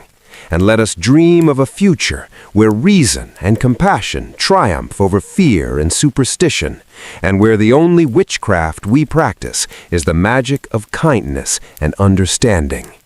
Good night, dear listener, and pleasant dreams. After centuries of witch-hunting fervor, belief in malevolent witchcraft persisted into the modern era. The disturbing legacy of medieval witch trials echoed through the Salem witch trials of 1692, where mass hysteria gripped the Puritan settlement. 19 innocent women and men were executed, accused of cohorting with the devil and afflicting their neighbors with curses. The names of those hanged, Bridget Bishop, Sarah Good, Susanna Martin, and more, stand as a somber reminder of the power of superstition to breed deadly paranoia. Even as the Age of Enlightenment dawned in the 18th century, bringing new emphasis on reason over dogma, old folklore died hard. Across Europe, the eerie figure of the vampire continued to haunt the popular imagination. In 1732, the case of Arnold Powell, a Serbian soldier believed to have returned from the grave as a blood-sucking revenant, caused a sensation. Powell's exhumed corpse was ritually staked through the heart, a medieval method of dispatching the undead that endured for centuries. The Romantic movement of the early 19th century saw a resurgence of interest in the dark lore of the Middle Ages. Poets and novelists mined the rich vein of medieval folklore for inspiration, crafting iconic tales of terror that shaped the emerging genres of Gothic fiction and horror. Samuel Taylor Coleridge's 1798 poem, The Rime of the Ancient Mariner, drew upon the medieval motif of the wandering Jew, condemned to walk the earth for eternity. The albatross killed by the mariner becomes a symbol of his transgression and guilt, much like tales of medieval sinners forced to do penance as undead revenants. Gothic tales like John Polidori's The Vampire and Joseph Sheridan Le Fanu's Carmilla established the seductive vampire as a fixture of 19th century fiction, fusing medieval folklore with contemporary anxieties about the supernatural other lurking in the shadows of gaslit streets. Such stories paved the way for Bram Stoker's 1897 novel, Dracula, which drew upon Transylvanian legends of the Strigoi, or undead, to craft an enduring icon of horror. Through the fictional Count Dracula, a grotesque relic of medieval superstition stepped into the modern world, an incarnation of primal fears given eternal life on the page. Even as Victorian intellectuals attempted to banish the vestiges of irrational medieval beliefs from their increasingly scientific worldview, the old lore persisted. In Britain, the mystic and scholar Margaret Murray popularized the controversial theory that the witches persecuted in the Middle Ages and early modern era were practitioners of a prehistoric pagan religion. Her 1921 book, The Witch Cult in Western Europe, gave rise to neo-paganism and Wicca, new religious movements that both drew upon and subverted the stereotypes of the wicked witch inherited from medieval folklore. The early 20th century saw the rise of professional folklorists devoted to preserving the vanishing peasant traditions of Europe. Pioneers like Andrew Lang and the Brothers Grimm collected fairy tales and folk beliefs, while the Irish poet William Butler Yeats championed Celtic folklore as a wellspring of timeless wisdom. In their hands, the often unsettling lore of the medieval countryside was reframed as quaint superstition or whimsical fantasy, its darker edges sanded down for nursery reading. Yet the undercurrents of the uncanny persist in these Butlerized tales, inviting us to read between the lines. When the Grimms tell of Frau Trude, a cannibalistic witch who lures a curious girl to her doom, we hear the echo of medieval tales like the quasi-historical account of Melusine, the half-serpent wife of a French count. The archetypes repeat: the monstrous feminine, the transgressive woman, the supernatural intruder in the home. However much we may dismiss these tropes as irrational relics of a benighted age, they continue to unsettle us, tapping into primal fears that never quite fade. In our modern era of skyscrapers and fiber optics, the old lore lurks in the shadow of progress. Psychologists debate the evolutionary origins of belief in ghosts and demons, while scientists study the role of sleep paralysis in generating visions of supernatural assaults by night-riding hags. And in the dark corners of the internet, creepypasta spreads like the digital folklore, rehashing medieval motifs for a new millennium. The online urban legend of Slender Man, a faceless specter who stalks children, would be right at home in a 15th century manuscript, a digital revenant for the age of smartphones and social media. Perhaps the lesson of medieval folklore is that we can never fully banish the darkness from our collective psyche. However much we strive to light our reality with the bulb of reason, the disturbing imagination of our ancestors shadows us. To grapple with the lore they left behind is to confront the unquelled ghosts in our mental attic, rattling their chains and warning us of the unlit country that lies beyond the campfire of the known. Their tales may unsettle our sleep and haunt our dreams, but they also remind us of the eternal fragility of mortal existence. Like the dancing skeletons in medieval frescoes, the strange creatures of folklore lead us in a waltz with death and uncertainty. We may recoil from their riotous grins, but we cannot deny our kinship with the long line of trembling souls who pass them down. Lying awake in the darkened bedchamber, our mind may drift uneasily on the night tides. But in that liminal space between waking and dream, we keep faith with the whispering ancestors whose fearful visions still beguile and bedazzle us from the depths of the past. So let us not dismiss the uncanny lore of the medieval ages as mere historical curiosity. For in the end, their nightmares are our own, refracted through the warped glass of time. By peering through the cracks into the medieval mind, we might just catch a glimpse of the face that stares back at us from the mirror of history. Familiar and strange, a reflection of the eternal human condition, poised forever between dread and wonder at the vast mystery of the world we inhabit for our brief span upon the stage. And with that unsettling thought, we come to the end of our journey through the haunted forest of medieval folklore. The campfire burns low, the shadows lengthen, and the wind whispers secrets in a language we have only begun to fathom. It's time to bank the embers and retire to our uneasy beds, where the old tales may trouble and inspire our dreams. Until the next time, when the fancy strikes to venture again into that unquiet country of the past, this is your faithful chronicler, bidding you a good night and pleasant slumbers. May the night-riding hag pass you unscathed, and the grimacing Strix keep its gory talons from your throat as you surrender to the soothing embrace of sleep. Rest well, fellow traveler, and dream of brighter visions than the ones we've summoned here. The disturbing world of medieval folklore will still be waiting when you wake, as it always has, a cracked mirror held up to the eternal fears and wonders of the human soul. The 15th century theologian Johannes Nida was a man deeply troubled by what he saw as the growing threat of witchcraft in medieval society. Born in the Swabian village of Isnimelgoy around 1320, Nida entered the Dominican order as a young man and quickly rose through the ranks thanks to his keen intellect and religious zeal. As a professor of theology at the University of Vienna, Nida became increasingly preoccupied with the menace of heresy and sorcery. He began collecting accounts of accused witches, sorcerers, and their vile deeds, meticulously recording the lurid details in his notebooks. Nida saw it as his sacred duty to expose the evil that he believed was festering throughout Christendom. His obsessive research culminated in his most famous work, Formicarius, or The Anthill, published around 1437. This hefty 5-volume treatise was a compendium of all the knowledge Nida had gathered about witchcraft, demons, and the dark arts.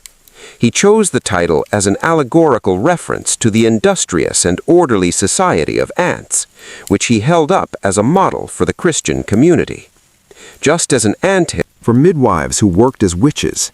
In his fevered telling, these women would secretly consecrate newborns to the devil and use their bodies to make magical potions. He accuses them of killing babies in the womb so they could feast on the flesh with their fellow hags. While some of Nider's contemporaries dismissed his more outlandish claims, Formicarius struck a chord in certain quarters of the church. The late Middle Ages was a time of social upheaval, religious doubt, and apocalyptic dread. For many, the horrors described by Nider seemed all too plausible, a tangible manifestation of the evil that surely heralded the end times. As a result, Formicarius became something of a manual for witch hunters in the 15th and 16th centuries. Its relentless cataloging of witches' crimes and methods for extracting confessions helped to codify the image of the diabolical witch in the popular imagination.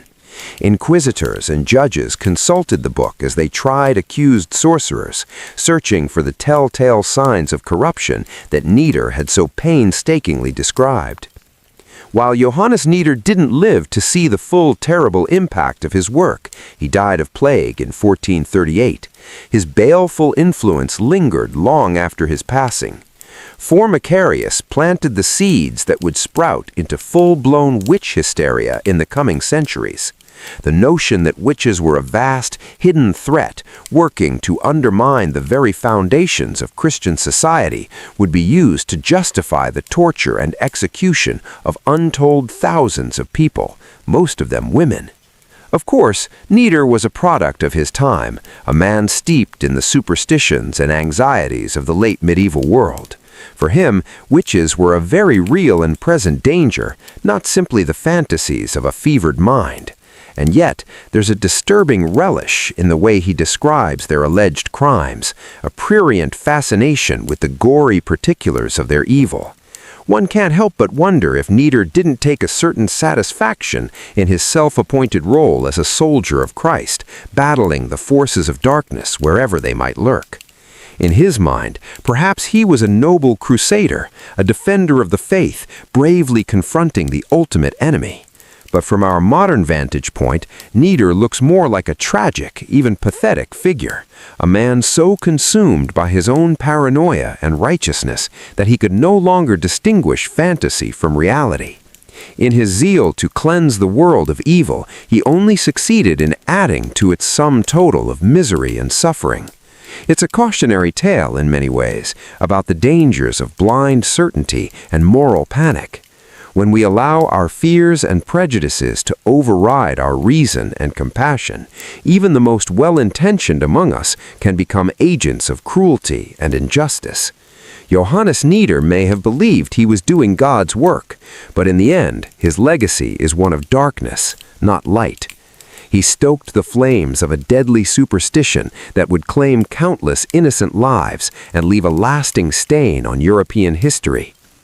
And so we remember him not as a righteous warrior or a brilliant scholar, but as a sad, deluded man who gazed too long into the abyss of human wickedness and mistook his own reflection for the face of the devil. In the annals of medieval folklore, Johannes Nieder is a figure of tragedy and terror, a reminder of the all-too-human capacity for cruelty in the name of virtue. But Nieder's Formicarius was just one thread in the dark tapestry of late medieval folklore. As the Middle Ages drew to a close, Europeans found themselves confronted with the specter of death on an unprecedented scale. Plague, famine, and warfare swirled through the population, leaving behind a landscape of suffering and despair. In this grim environment, it's little wonder that macabre themes crept into the art and storytelling of the time. One of the most enduring motifs to emerge from this period was the Dance of Death, or Dance Macabre, a chilling allegory of the universality and inevitability of death. The basic premise of the Dance of Death was simple yet profound. In a series of vignettes, Death himself was depicted as a grinning skeleton leading people from all walks of life in a grim procession to the grave. Kings and paupers, bishops and beggars, young and old, all were forced to join hands and dance to death's pitiless tune. These morbid scenes appeared in frescoes, woodcuts, and illuminated manuscripts across late medieval Europe. One of the most famous examples was the sprawling mural at the Cemetery of the Holy Innocents in Paris, painted in the early 15th century. Against a bleak, ashen background, the skeletal figure of death cavorted with a motley crew of doomed mortals, their faces frozen in rictus of terror and despair. The message of the Dance of Death was clear. No matter one's station or wealth, all must succumb to the great leveler. Death was the ultimate equalizer, mocking the pretensions and vanities of earthly life. In a world where social hierarchies were rigidly enforced and the gap between rich and poor yawned wide, there was a certain grim comfort in this idea. But the Dance of Death was more than just a memento mori, a reminder of life's fleeting nature. It was also a biting satire of a society that seemed increasingly corrupt and unjust. In many depictions, the skeletal death figure took on a gleefully subversive role, poking fun at the pomposity of the powerful and exposing the hypocrisy of the pious. One can imagine the dark laughter that must have echoed through the taverns and marketplaces of medieval Europe as the common folk whispered about the latest dance of death making the rounds.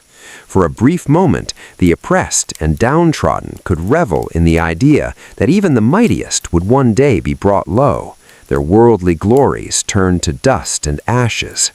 Of course, the Dance of Death was also a reflection of the very real horrors that stalked the medieval world. The Black Death, which ravaged Europe in the 14th century and periodically thereafter, had a particularly profound impact on the collective psyche. In the matter of just a few years, up to half the population of Europe was wiped out by the pestilence. Eyewitness accounts of the time paint a nightmarish picture of streets littered with corpses, whole families wiped out in a matter of days, and the awful stench of death hanging heavy in the air. In the face of such unimaginable devastation, it's little wonder that people became obsessed with the macabre and the morbid. The plague also had a more insidious effect on the social fabric. As the bodies piled up and panic set in, the bonds of community and civility began to fray. Neighbor turned against neighbor, Jews and other marginalized groups were scapegoated and brutalized, and a general sense of nihilism and despair took hold. In this atmosphere of fear and mistrust, the dance of death took on a darker, more menacing edge. No longer just a wry commentary on the foibles of the human condition, it became a grim prophecy of the end times, a harbinger of the apocalypse that seemed to loom ever closer. And yet, even in the midst of all this horror, there was something strangely cathartic about the dance of death. By confronting the specter of mortality head-on, by laughing in the face of the abyss, medieval Europeans found a way to cope with the unimaginable trauma of their age. In a sense, the dance of death was a kind of twisted therapy, a way of processing the unprocessable and finding some small solace in the shared destiny of all living things.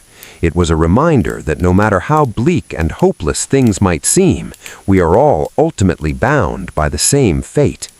In the face of that stark reality, perhaps the best we can do is to embrace the absurdity and the gallows humor of it all, to dance with death even as it leads us into the unknown, to find some small comfort in the knowledge that in the end we are all in this mad, mad dance together. And with that thought, we draw the curtains on this dark and unsettling chapter of human history. The medieval world, with all its wonders and horrors, its angels and demons, recedes into the mists of time. But the stories it left behind, the tales of witches and werewolves, of ghostly lovers and grinning skulls, will endure as long as humans gather to share the strange, sad miracle of our existence. So sleep now, dear listener, and dream of a time when the veil between the worlds was thin, and the fantastic and the frightful walked hand in hand beneath a cold and uncaring moon. For in the end, perhaps that is all history really is, a long, strange dream from which we never truly awake. After the horrors of the Black Death subsided, people across Europe were left grappling with unfathomable loss and a shaken worldview. In this climate of existential dread, macabre imagery and morbid tales proliferated. One of the most haunting artistic genres to emerge from this period was the dance macabre, or dance of death. Picture this ghastly scene. A skeleton, the grim personification of death itself, leads a procession of figures from all walks of life in a grim procession to the grave. Kings and paupers, bishops and beggars, young and old, all were forced to join hands and dance to death's pitiless tune. These morbid scenes appeared in frescoes, woodcuts, and illuminated manuscripts across late medieval Europe. One of the most famous examples was the sprawling mural at the Cemetery of the Holy Innocents in Paris, painted in the early 15th century. Against a bleak, ashen background, Final fatal dance. Kings and commoners, bishops and beggars, young and old, death spares none. With a leering grin, the skeletal reveler clutches the hands of its victims, forcing them to join its ghoulish conga line to the grave. These unsettling images began appearing on church walls in frescoes and paintings across France, Germany, England, and beyond in the 15th century. One of the earliest and most famous examples was the now lost mural at Holy Innocents Cemetery in Paris. Painted in 1424, it spawned countless imitations. The dance of death tapped into the era's morbid zeitgeist. It served as a grim reminder of life's fickleness and death's inevitability in a society still reeling from the traumas of plague. The Black Death had erased traditional distinctions, striking down both the mighty and the meek with little rhyme or reason. The dance macabre reflected this leveling effect, portraying death as the great equalizer. One 15th-century French chronicler wrote of the spreading dance craze. Vain and transitory things have been depicted in cemeteries, especially as a blanket reminder to all that though today we may be rich, noble, or powerful, soon we will all be nothing but dust and ashes, and that very soon. In the dance, each living person is paired with a skeletal doppelganger, mocking their earthly station. The empress's crown is juxtaposed with her withered corpse. The gallant knight is tugged toward oblivion by his own rotting double. It's a dance grotesque, where the only partner is a grinning cadaver. The motif spread rapidly in both religious and secular contexts. In churches, it delivered a stern memento mori, a reminder of death meant to spur the faithful toward penitence and away from worldly vanity. But it soon leapt from cathedral walls to castle halls, appearing in court murals, illuminated manuscripts, even decorative clocks. One particularly elaborate depiction graced the walls of the Parisian Cimetière des Aînés, surrounding late medieval Parisians with an inescapable vision of their own impending doom. Every time they passed the crowded graveyard, a series of 30 life-sized figures were shown processing toward the charnel house, where bones of the dead were piled high. Each living archetype, from the pontiff to the pauper, met their macabre match in death. The dance of death was more than just a morbid artistic fad. It was a cultural mirror reflecting deep societal anxieties. Death was a constant specter looming over medieval life. If the Black Death had made human mortality terrifyingly real, the dance macabre turned that grim reality into a symbolic tableau. Scholars have noted how the motif inverted traditional hierarchies. In feudal society, the social classes were rigidly separated in life, but in the skeletal procession, all were equal, and all linked by the bony grip of a shared destiny. The mighty found themselves helpless, just another link in death's chain. So while ostensibly macabre, the dance conveyed a certain dark comfort. Rich and poor, sinner and saint, all shared the same fate. The living might cling to worldly vanities, but the dance macabre reminded them that life is a fleeting dance, and none may refuse when death itself comes calling for a partner. As one 15th-century French poet wrote, meditating on the skeletal dancers, "Though life does bring joy, none can postpone his dance, when at last the piper plays his solemn note. See them join the caper 'neath the cypress trees. Hop they must to death's tune, each soul with mortal ease." The fascination with the dance of death waned in the 16th century as medieval gloom gave way to Renaissance light. But it experienced a revival in later eras, especially the plague-ravaged 17th century and the death-haunted Romantic period. Even today, its unsettling imagery persists in our visual culture. From Halloween decorations to heavy metal album covers, the dance macabre endures as a relic of a society forced to stare its own mortality in the face. Through art, music, and poetry, medieval Europeans grappled with the great leveler, the one force that made paupers of kings and emperors. In the dance of death, we see the perennial human struggle to come to terms with the big sleep that awaits us all. For all its ghoulishness, there's something strangely soothing about the dance macabre. In portraying the fundamental equality and shared humanity of all people, it offered an odd comfort to those living in the shadow of death.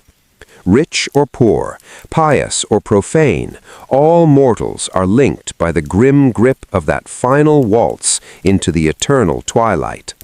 And so, having traced the morbid twirls and macabre steps of the medieval dance of death, we return to our overarching theme, the tenacious hold of folklore over the medieval European mind. From fairies to witches, werewolves to revenants, monstrous births to ominous omens, the mental world of medieval people was peopled by a panoply of wonders and horrors. These fantastical tales and terrifying entities served as a symbolic language for grappling with the anxieties and uncertainties of life in a perilous age. In a world of famine, disease, and religious upheaval, folklore mapped out a way of understanding and interpreting events that defied easy explanation. Whether it was Walter Map spinning satirical yarns of demonic encounters, or Gervase of Tilbury cataloging a litany of marvels and monsters, chroniclers of medieval lore served as guides to the dark corners of the human psyche. Their accounts, however fanciful, revealed the deep currents of fear and fascination that animated the medieval imagination. Even as the old feudal order crumbled and dogmas calcified, folklore remained a vital protean force, shifting its shape to suit the needs and dreads of the age. From peasant superstitions to courtly romances, tales of the uncanny and unnatural provided a way to confront the shadows that lurked at the edges of the candlelight. And what of our own age? For all our technological sophistication and scientific certitude, we remain as entranced by a good scary story as our medieval forebears. From urban legends whispered around digital campfires to the ever-popular paranormal thrillers lining bookstore shelves, we still relish a shivery tale in the dark. Perhaps it's because, like the medieval peasant huddled by the hearth, listening to tales of imp and demon, we sense that the world is vaster and stranger than our philosophies can pass. The universe's dark matter still eludes us. The human heart remains a shadowed wood. In grappling with forces beyond our ken, we find ourselves not so far from the fireside storytellers of old. So, as we close the creaking covers on this compendium of medieval myth and legend, let us ponder the perennial allure of folklore. These tales that once sent a shudder down the spines of serfs and kings still exert an uncanny pull on our modern minds.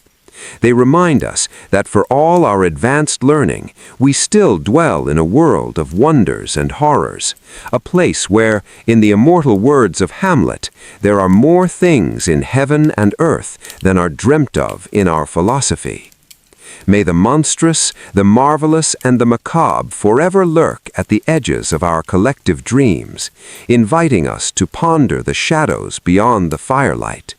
For in the end, perhaps the real magic of folklore is its power to enchant and unsettle us in any age, to make us feel, if only for a shivering moment, that we are all medieval listeners gathered round the flickering flames, straining to hear the devilish whispers carried on the wind. And with that, dear listener, we bid you pleasant dreams. May your sleep be deep and untroubled by the prancing skeletons and hungry remnants of the haunted medieval night. Rest easy in the knowledge that, as one medieval wag put it, be we king or peasant, soon or late, we all join death's dance. Until next time, fare thee well, and don't let the vampires bite. As we delve deeper into the unsettling realm of the medieval folklore, we encounter some of the era's most feared and fantastical creatures, the werewolves and wild men believed to stalk the shadowy forests of Europe. To the medieval mind, few monsters evoked so much dread as the werewolf, a cursed being doomed to transform into a ravenous wolf or wolf-like creature. Numerous tales circulated of humans, often through some diabolical pact or curse, shape-shifting into vicious lupine beasts that terrorized villages and devoured livestock. The untamed, uncivilized energies believed to live inside the human soul. While werewolves revealed the beast hidden within man, wild men showed what became of those who surrendered completely to their primal nature. Both creatures highlighted the importance medieval society placed on controlling one's dark urges, taming the inner wilderness through devotion and strict adherence to cultural mores. Underpinning these beliefs was the concept that man, as a hybrid of flesh and spirit, straddled the earthly and heavenly realms. To succumb entirely to base instincts was to damn oneself, to become something subhuman in the eyes of God. And what greater reminder of the need for constant spiritual vigilance than a rampaging werewolf or brutish wild man? As frightening as these bestial entities were, however, medieval folklore contained threats of an even more insidious nature. For beneath the veneer of human civilization, even within the very walls of home and hearth, witches and their dark magic were thought to be ever at work, sowing curses and corruption. A climate of growing paranoia began to take hold as common misfortunes, failed crops, ailing livestock, inexplicable illness were increasingly blamed on the secret machinations of witches. But who were these alleged disciples of the devil, and what malevolent powers did they wield? The answers reveal the depths of medieval anxieties about evil in its most human guise. As the medieval world grappled with the specter of witchcraft, one man's writings would prove deeply influential in shaping attitudes and stoking the fires of witch hunts to come. Johannes Nider was a 15th-century German theologian and Dominican friar who penned an incendiary treatise on witches titled Formicarius, or the Anthill. Born in the Swabian town of Isnien Allgäu around 1380, Nider embarked on a clerical path from a young age. He entered the Dominican order as a youth and studied theology at Vienna and Cologne, two great centers of learning in the Holy Roman Empire. Nider quickly distinguished himself through his erudition and oratorial skills. He served as prior at several Dominican monasteries and was a prominent participant at the Council of Basel in the 1430s, where church leaders sought to address the festering crises plaguing Christendom. It was against this tumultuous backdrop that Nider began work on Formicarius around 1435. The treatise takes the form of a dialogue between a theologian and a curious student, covering a wide range of topics related to sin, heresy, and diabolical influence in the world. But it is the fifth and final book of Formicarius, dealing exclusively with witches and their malevolent arts, for which the work is best remembered. In lurid detail, Nider describes the various misdeeds and perversions of witches. They fly through the night sky to engage in depraved gatherings, copulate with demons, and gleefully destroy the fruits of the earth.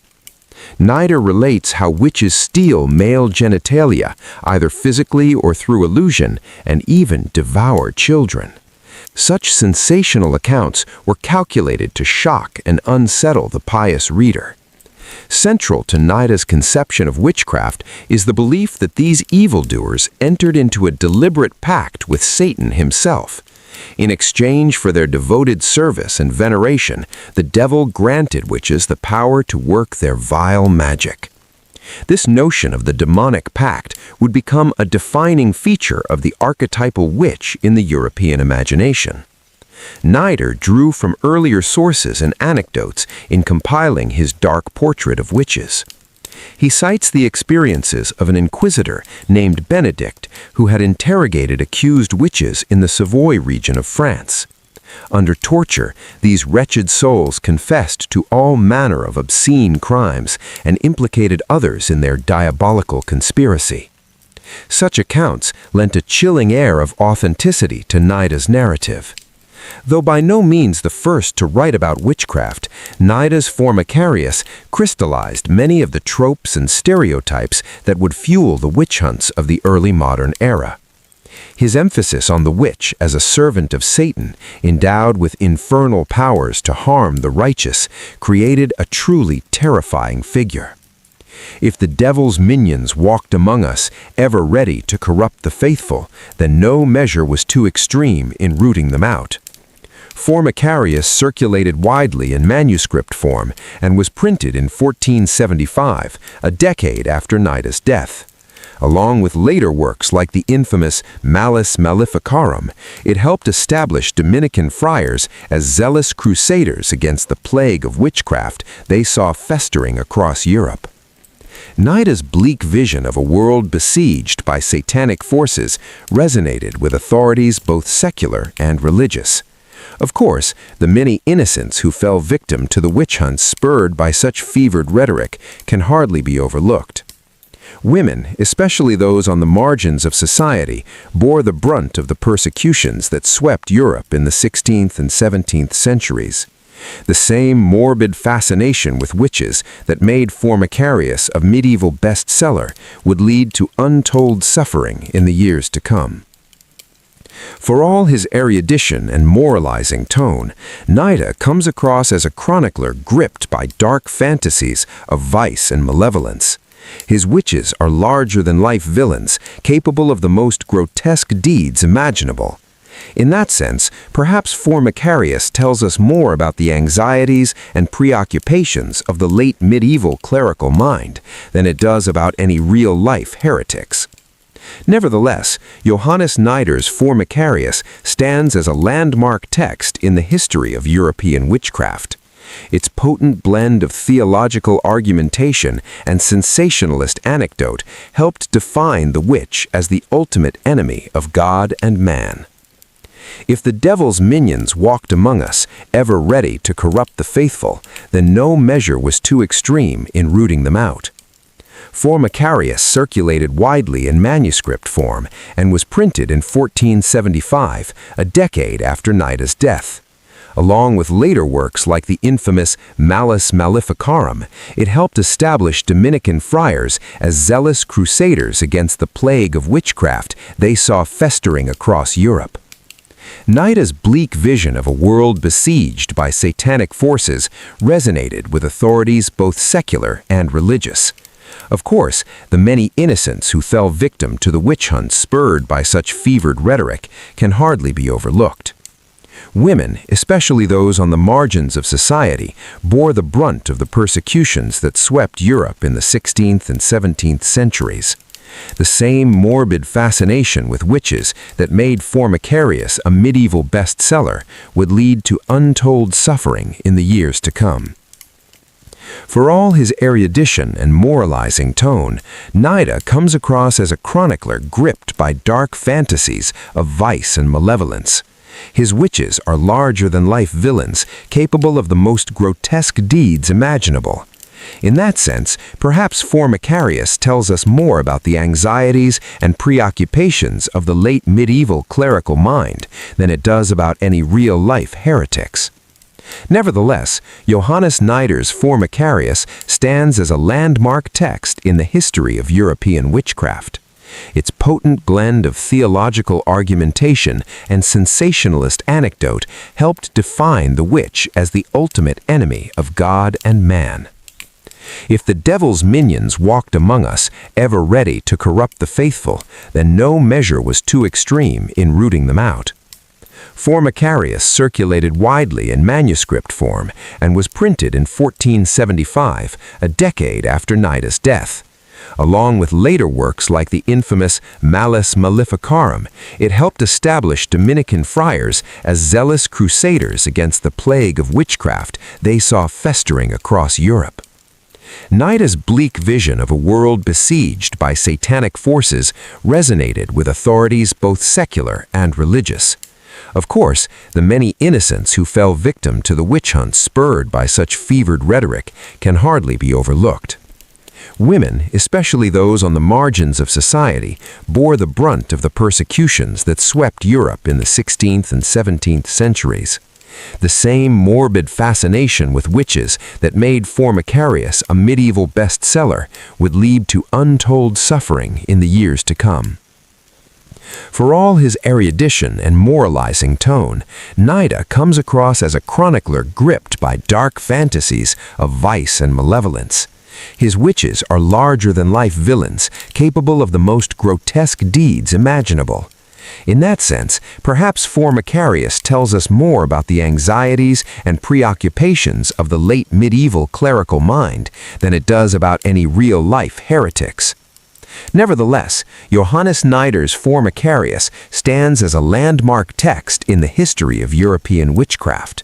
Its potent blend of theological argumentation and sensationalist anecdote helped define the witch as the ultimate enemy of God and man. If the devil's minions walked among us, ever ready to corrupt the faithful, then no measure was too extreme in rooting them out. Formicarius circulated widely in manuscript, Found themselves grappling with the calamitous effects of famine, war, and pestilence. The Black Death of the 14th century had decimated the population, leaving a profound psychological scar on the survivors. In this climate of morbid anxiety, a new artistic motif emerged that would come to define the late medieval mindset: the dance macabre, or dance of death. The dance of death was an allegorical genre that depicted all members of society, from kings to paupers, being led to the grave by skeletal personifications of death. These grim processions were often painted on the walls of churches or illustrated in books of hours, serving as a stark reminder of life's brevity and the inevitability of mortality. One of the earliest and most famous examples of the Dance of Death is found in the Parisian cemetery of Les Inos, painted between 1424 and 1425. The mural stretched over the cemetery walls, depicting a hierarchy of figures from pope to peasant, dancing with their skeletal doubles. Each living person is paired with a grinning corpse, a macabre doppelganger ushering them toward the tomb. The accompanying verses, written in Middle French, drive home the message with bleak humor. You who pass by, consider well how little you will be remembered after death, and conduct yourself in such a way that you have no dread of death. The Dance of Death at Les Inos quickly became a sensation, spawning countless imitations across Europe. From the frescoes of Lübeck's Marienkirche to the woodcuts of Hans Holbein the Younger, the motif spread like a memento mori plague, infiltrating the visual culture of the late Middle Ages. But the Dance of Death was more than just a morbid fascination with mortality. It was a subversive commentary on the social hierarchies of medieval society, a leveling force that reduced all to mere bones. In the face of death, the dance proclaims, all earthly distinctions are rendered meaningless. This egalitarian message held particular resonance in the wake of the Black Death, which had decimated rich and poor alike. The plague had shattered the illusion of stability and order, revealing the fragility of human institutions. In the grinning skeletons of the Dance of Death, the survivors saw a reflection of their own vulnerability, a reminder that life was fleeting and death the great equalizer. The Dance of Death also spoke to a growing disillusionment with the Church and its promises of salvation. As successive waves of plague and war ravaged Europe, many began to question the efficacy of religious rituals and the integrity of the clergy. The skeletal figures leading popes and bishops to the grave served as a biting critique of ecclesiastical corruption, a suggestion that even the most exalted were not immune to judgment. In the end, the Dance of Death offered a grim sort of comfort to a society grappling with the specter of mass mortality. It acknowledged the universality of death while also hinting at a vanity of earthly striving. If all were bound for the grave, then perhaps the only true meaning lay in living each moment to the fullest, in savoring the precious gift of life while it lasted. As the medieval world gave way to the Renaissance and the Enlightenment, the dance of death gradually faded from the cultural landscape. But its legacy endures in the memento mori of Baroque art, the Gothic literature of the Romantic era, and the horror films of our own time. Whenever we confront the specter of mortality, we are participating in a tradition that stretches back to those macabre dancers of the Middle Ages. The unsettling tales and morbid preoccupations of medieval folklore may seem a far cry from our own rational scientific age, but beneath their fantastical trappings, these stories speak to something deep and enduring in the human psyche, a fascination with the unknown, a fear of the dark, and a yearning to make sense of life's mysteries. In the monsters and witches, the ghosts and the walking dead, we see reflected our own anxieties and desires, our own struggle to find meaning in a world that often seems capricious and cruel. Medieval folklore may have been born of superstition and ignorance, but it also testifies to the power of the human imagination, to our capacity for wonder and terror in the face of the unknown. So perhaps as we lay our heads down to sleep, we might spare a thought for those long-ago storytellers huddled around a flickering hearth, spinning tales of the uncanny and the macabre. In their words, we might just catch a glimpse of our own deepest fears and darkest dreams, a reminder that for all our sophistication, we are still the children of the night, forever haunted by the shadows at the edge of the firelight.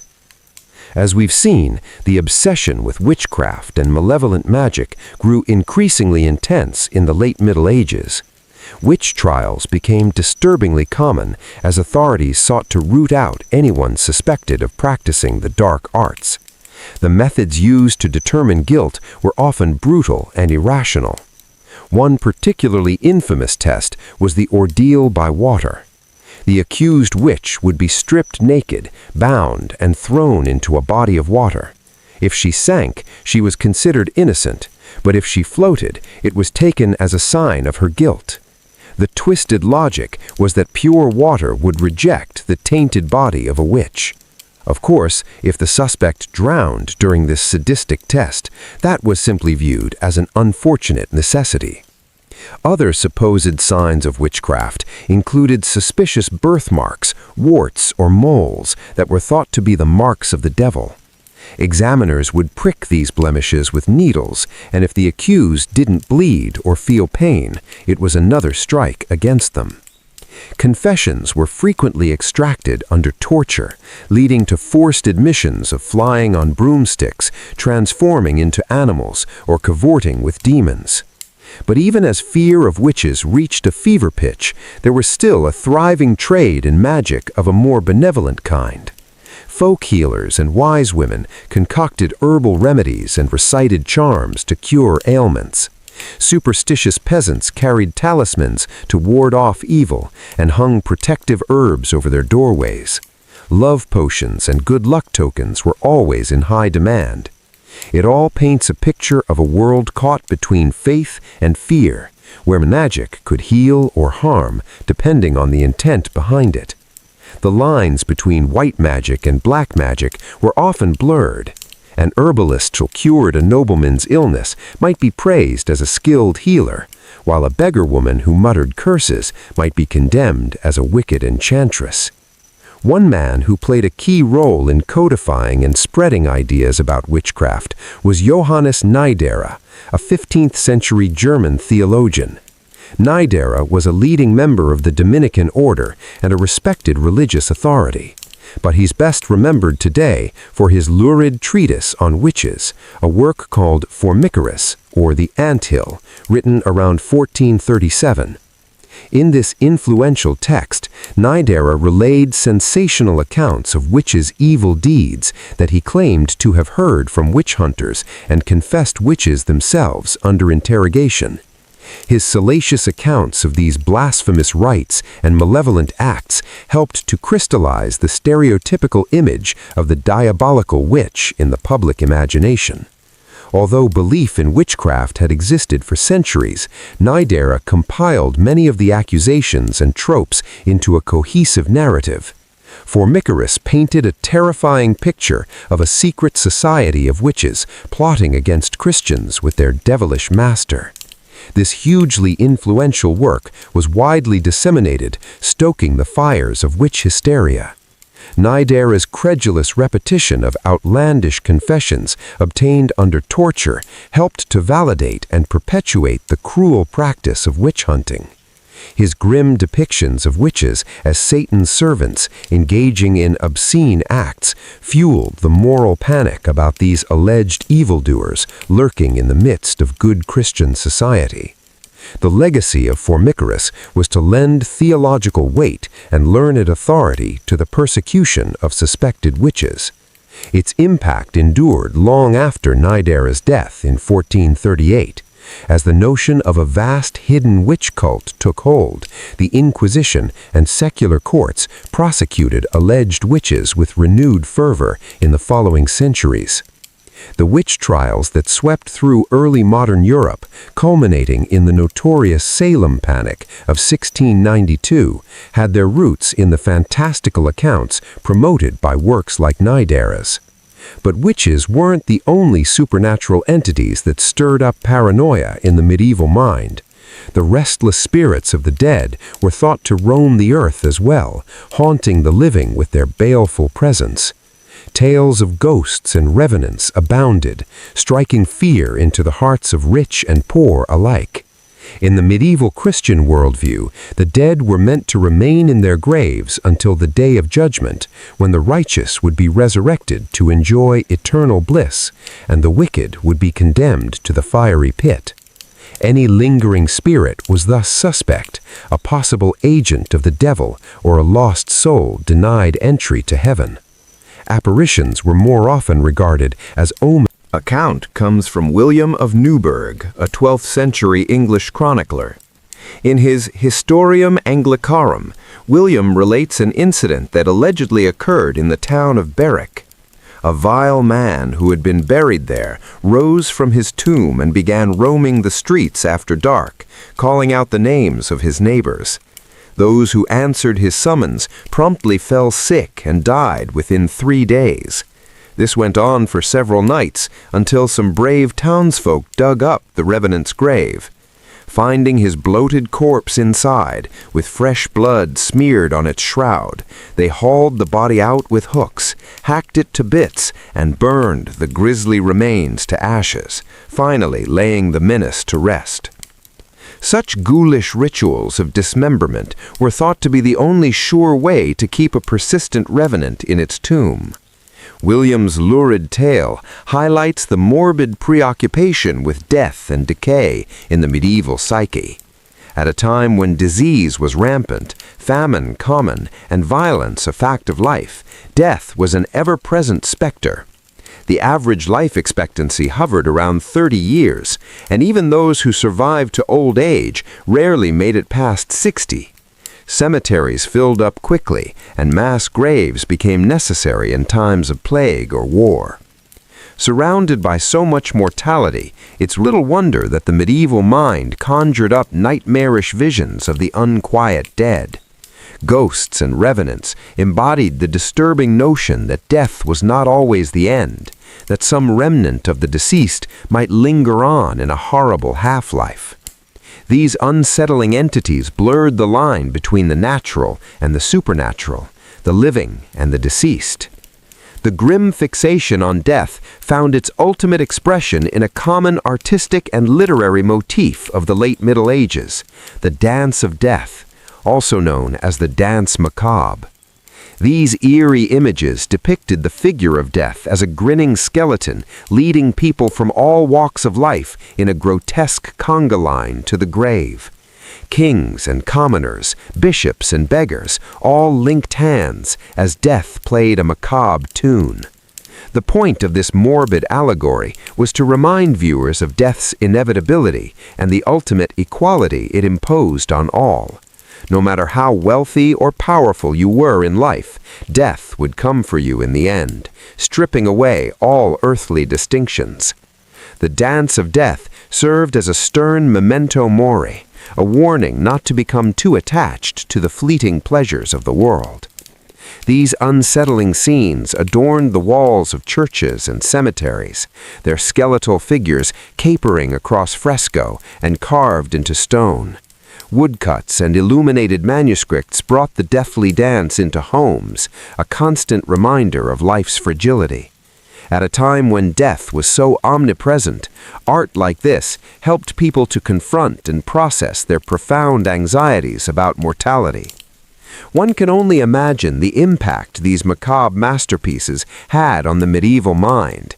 To walk into a candle-lit church and see the fleshless figure of death leading a daisy chain of doomed souls must have been a chilling experience. It was a stark reminder that no matter how much you tried to avoid it, the Grim Reaper's bony hand would eventually grasp yours, drawing you into the fatal dance. And yet, even in the face of all this mortal dread, medieval people found ways to use humor as a coping mechanism. Manuscript marginalia often featured absurd little doodles of animals playing instruments or performing acrobatics, injecting a note of levity into an otherwise somber work. Death itself could be mocked as well as feared, with satirical epitaphs and parodic last wills pointing out the futility of worldly striving. This strange mixture of the sacred and the profane, the terrifying and the humorous, is part of what makes the world of medieval folklore so enduringly fascinating. In these tales of monsters and marvels, witches and walking corpses, we can see the human mind grappling with the great mysteries of life and death, good and evil. The medieval imagination confronted the darkest aspects of existence and transmuted them into captivating stories and indelible images. Though the dragons and fairies of medieval lore may have long since faded into myth, they still hold a powerful grip on our collective unconscious. These archetypal fears and fantasies continue to shape our literature, our art, even our dreams. When we read the fairy tales of the Brothers Grimm or watch a horror film about a vengeful ghost, we are tapping into the rich vein of folklore first mined in the Middle Ages. And in moments of uncertainty or danger, we may find ourselves reaching instinctively for the talismans and rituals of an earlier age. How many modern buildings still have gargoyles perched on their parapets, warding off evil spirits? How many of us still knock on wood or cross our fingers for luck without fully knowing why? Even in our technologically advanced age, we are not so far removed from our superstitious medieval ancestors as we might like to think. In the end, perhaps the true power of medieval folklore lies in its ability to enchant and unsettle us in equal measure. These strange and sometimes disturbing tales serve as a reminder of the darkness that lurks at the edges of human existence, even as they celebrate the enduring power of the imagination. They transport us back to a world that is at once deeply alien and strangely familiar, a world that still has much to teach us about the fears, desires, and wonders of the human heart. And on that haunting note, we come to the end of our journey through the dark delights of medieval folklore. I hope you've enjoyed this bedtime foray into the distant past, and that your dreams will be filled with fantastic visions rather than nightmarish specters. If you found this historical storytelling soothing, consider giving this video a gentle thumbs up and drifting over to the subscribe button for more cozy content. Wishing you a peaceful slumber in a world thankfully free of malevolent sprites and ravening revenants. Until next time, sleep well.